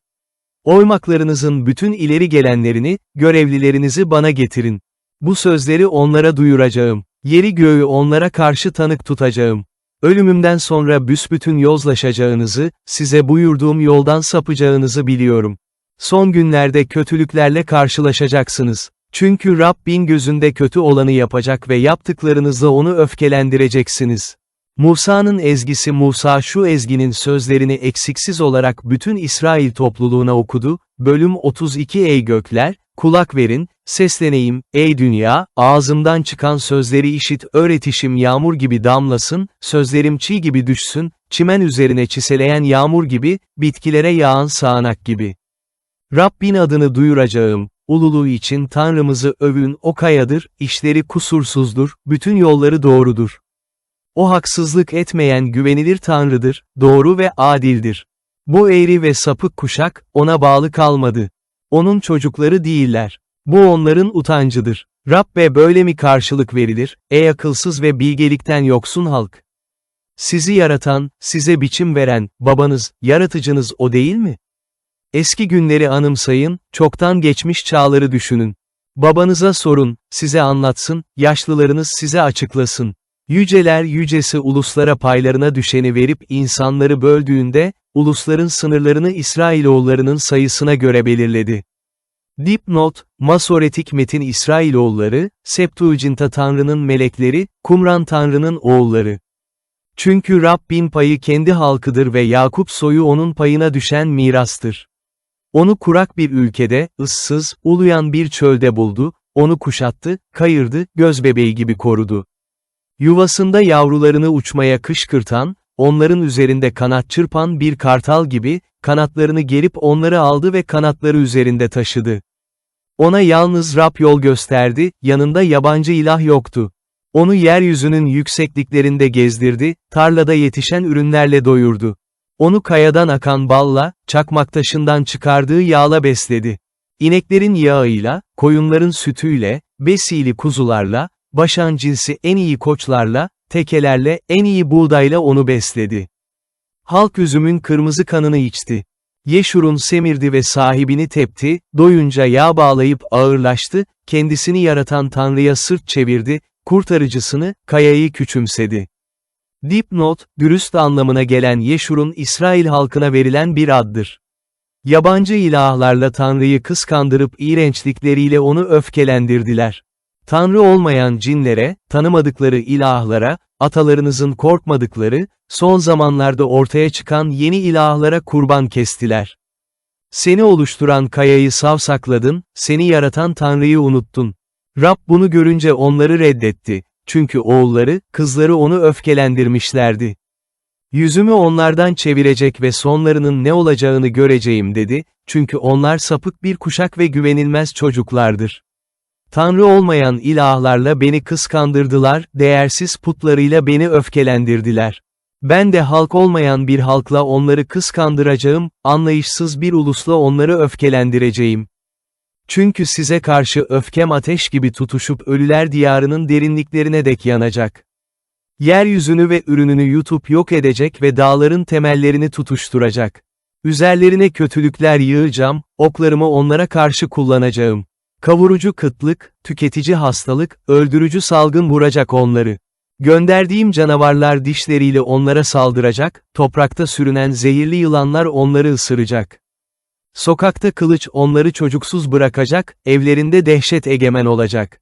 Delikanlısı, genç kızı, emzikteki çocuğu, ak saçlısı ölecek. Onları darmadağın etmeyi, insanlar arasından anılarını silmeyi düşündüm. Ama düşmanın alay etmesinden çekindim. Öyle ki, düşman yanlış anlayıp da, bütün bunları yapan Rab değil, başarı kazanan biziz, demesin. Onlar anlayışsız bir ulustur, onlarda sezgi yoktur. Keşke bilge kişiler olsalardı, anlasalardı, sonlarının ne olacağını düşünselerdi. Onların kayası kendilerini satmamış ve Rab onları ele vermemiş olsaydı, nasıl bir kişi 1000 kişiyi kovar, 2 kişi 10.000 kişiyi kaçırtırdı? Çünkü bizim kayamız onların kayasına benzemez, düşmanlarımız bu konuda yargıç olabilir. Dipnot, kayamız, Tanrımız. Onların asması Sodom asmasından, Gomorra bağlarındandır, üzümleri zehirle dolu, salkımları acıdır. Şarapları yılan zehiri, kobraların öldürücü zehiridir. Bu kötülükleri yazmadım mı? Hazinelerimde mühürlemedim mi? Ölç benimdir, karşılığını ben vereceğim, zamanı gelince ayakları kayacak, onların yıkım günü yakındır, ceza günü hızla yaklaşıyor. Rab kendi halkının hakkını koruyacak, onların gücünün tükendiğini, ülkede genç yaşlı kimsenin kalmadığını görünce, kullarına acıyacaktır. Hani sığındığınız kaya, hani ilahlarınız nerede? Diyecek, kurbanlarınızın yağını yiyen, dökmelik sununuzu içen ilahlarınız hani nerede? Kalksınlar da size yardım etsinler, size barınak olsunlar, artık anlayın ki, evet ben oyum, benden başka tanrı yoktur, öldüren de, yaşatan da, yaralayan da, iyileştiren de benim. Kimse elimden kurtaramaz. Elimi göğe kaldırır ve sonsuzluk boyunca varlığım hakkı için derim ki, parlayan kılıcımı bileyip yargılamak için elime alınca, düşmanlarımdan öç alacağım, benden nefret edenlere karşılığını vereceğim. Oklarımı kanla sarhoş edeceğim, kılıcım vurulanların, tutsakların kanıyla, düşman önderlerinin başlarıyla ve etle beslenecek. Ey uluslar, onun halkını kutlayın, çünkü o kullarının kanının öcünü alacak, düşmanlarından öç alacak, ülkesinin ve halkının günahını bağışlayacak. Musa, Nun oğlu Hoşea ile birlikte gelip bu ezginin sözlerini halka okudu. Dipnot, Hoşea, Yeşu'nun öbür adı. Musa sözlerini bitirince, İsraillilere şöyle dedi, bugün size bildirdiğim bu uyarıcı sözlerin tümünü benimseyin. Bu yasanın bütün sözlerine dikkat etmeleri ve yerine getirmeleri için çocuklarınıza buyruk verin. Bunlar sizin için boş sözler değildir, sizin yaşamınızdır, Şera ırmağından geçerek mülk edineceğiniz ülkede ömrünüz bu sözler sayesinde uzun olacaktır. Musa'ya ölümü önceden bildiriliyor. Rab aynı gün Musa'ya şöyle seslendi, Havarim dağlık bölgesine, Eriha karşısında Moav ülkesindeki Nevo dağına çık. Mülk olarak İsraillilere vereceğim Kenan ülkesine bak. Ağabeyin Harun Hor dağında ölüp atalarına kavuştuğu gibi, sen de çıkacağın dağda ölüp atalarına kavuşacaksın. Çünkü ikiniz de Zin çölünde, Meriva Kadeş sularında, İsraillilerin önünde bana ihanet ettiniz, kutsallığımı önemsemediniz. Bu nedenle ülkeyi ancak uzaktan göreceksin. Ama oraya, İsrail halkına vereceğim ülkeye girmeyeceksin. Musa İsrail oymaklarını kutsuyor. Bölüm 33 Tanrı adamı Musa, ölümünden önce İsraillileri kutsadı. Şöyle dedi, Rab Sina dağından geldi, halkına Seir'den doğdu ve Paran dağından parladı. 10.000'lerce kutsalıyla birlikte geldi, sağ elinde halkı için alev alev yanan ateş vardı. Ya Rab, halkları gerçekten seversin, bütün kutsallar elinin altındadır, ayaklarına kapanır, sözlerini dinlerler. Yakup'un topluluğuna miras olarak, Musa bize yasayı verdi. İsrail'in oymaklarıyla halkın önderleri bir araya geldiğinde Rab Yeşurun'un kralı oldu. Dipnot, dürüst anlamına gelen Yeşurun İsrail halkına verilen bir addır. Aynı ifade 33/26'da da geçer. Kralı oldu ya da kralıydı. Ruben yaşasın, ölmesin, halkının sayısı az olmasın. Musa Yahuda için de şunları söyledi, Ya Rab, Yahuda'nın yakarışını duy ve onu kendi halkına getir. Kendisi için elleriyle savaştı. Düşmanlarına karşı ona yardımcı ol. Levi için de şöyle dedi, Ya Rab, senin Tamim'in ve Urim'in sadık kulun içindir. Onu Massa'da denedin, Meriva sularında onunla tartıştın. O annesi ve babası için, onları saymıyorum dedi. Kardeşlerini tanımadı, çocuklarını bilmedi. Ama senin sözünü tuttu ve antlaşmana bağlı kaldı. İlkelerini Yakup soyuna, yasanı İsrail'e öğretecekler. Senin önünde buhur, sunağında tümüyle yakmalık sunular sunacaklar. Ya Rab, onları el attıkları her işte kutsa, yaptıklarından hoşnut ol. Ona karşı ayaklananların ve ondan nefret edenlerin belini kır, bir daha ayağa kalkmasınlar. Benyamin için de şöyle dedi, Rabbin sevgilisi, onun yanında güvenlikte yaşasın, Rab bütün gün onu korur, o da Rabbin kucağında oturur. Dipnot, kucağında, İbranice omuzlar arasında. Yusuf için de şöyle dedi, Rab onun ülkesini gökten yağan değerli çiğle ve yer altındaki derin su kaynaklarıyla kutsasın.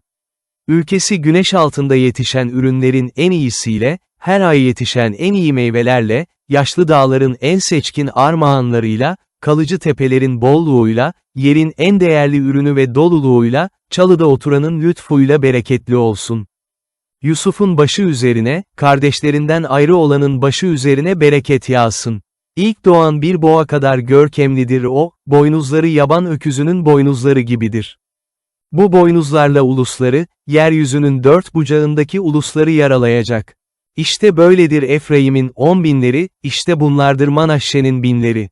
Zebulun için de şöyle dedi, Ey Zebulun, sevinç duy yola çıkışınla, ve sen, İssakar, çadırlarında sevin ulusları dağa çağıracak, orada doğruluk kurbanları kesecekler. Denizlerin bolluğuyla ve kumlarda saklı hazinelerle doyacaklar. Ged için de şöyle dedi, Ged'in sınırını genişleten kutsansın, Ged orada kol ve baş parçalayan bir aslan gibi oturuyor. Kendine ilk toprağı seçti, önderlik payı ona verilmiştir. Halkın önderleri bir araya geldiğinde, Rabbin doğru isteğini ve İsrail'e ilişkin ilkelerini, o yerine getirdi. Dan için de şöyle dedi, Dan başandan sıçrayan aslan yavrusudur. Naftali için de şöyle dedi, Ey sen, Rabbin lütfu ve kutsamasıyla dolu olan Naftali sen batıyı ve güneyi mülk edineceksin. Aşer için de şöyle dedi, oğullar arasında en çok kutsanan Aşer olsun, kardeşlerinin beğenisini kazanan o olsun. Ayağını zeytinyağına batırsın, kapı sürgülerin demir ve tunç olacak ve gücün yaşamın boyunca sürecektir. Ey Yeşurun, sana yardım için göklere ve bulutlara görkemle binen, Tanrı'ya benzer biri yok. Sığınağın çağlar boyu var olan Tanrı'dır, seni taşıyan onun yorulmaz kollarıdır, düşmanı önünden kovacak ve sana, onu yok et diyecek.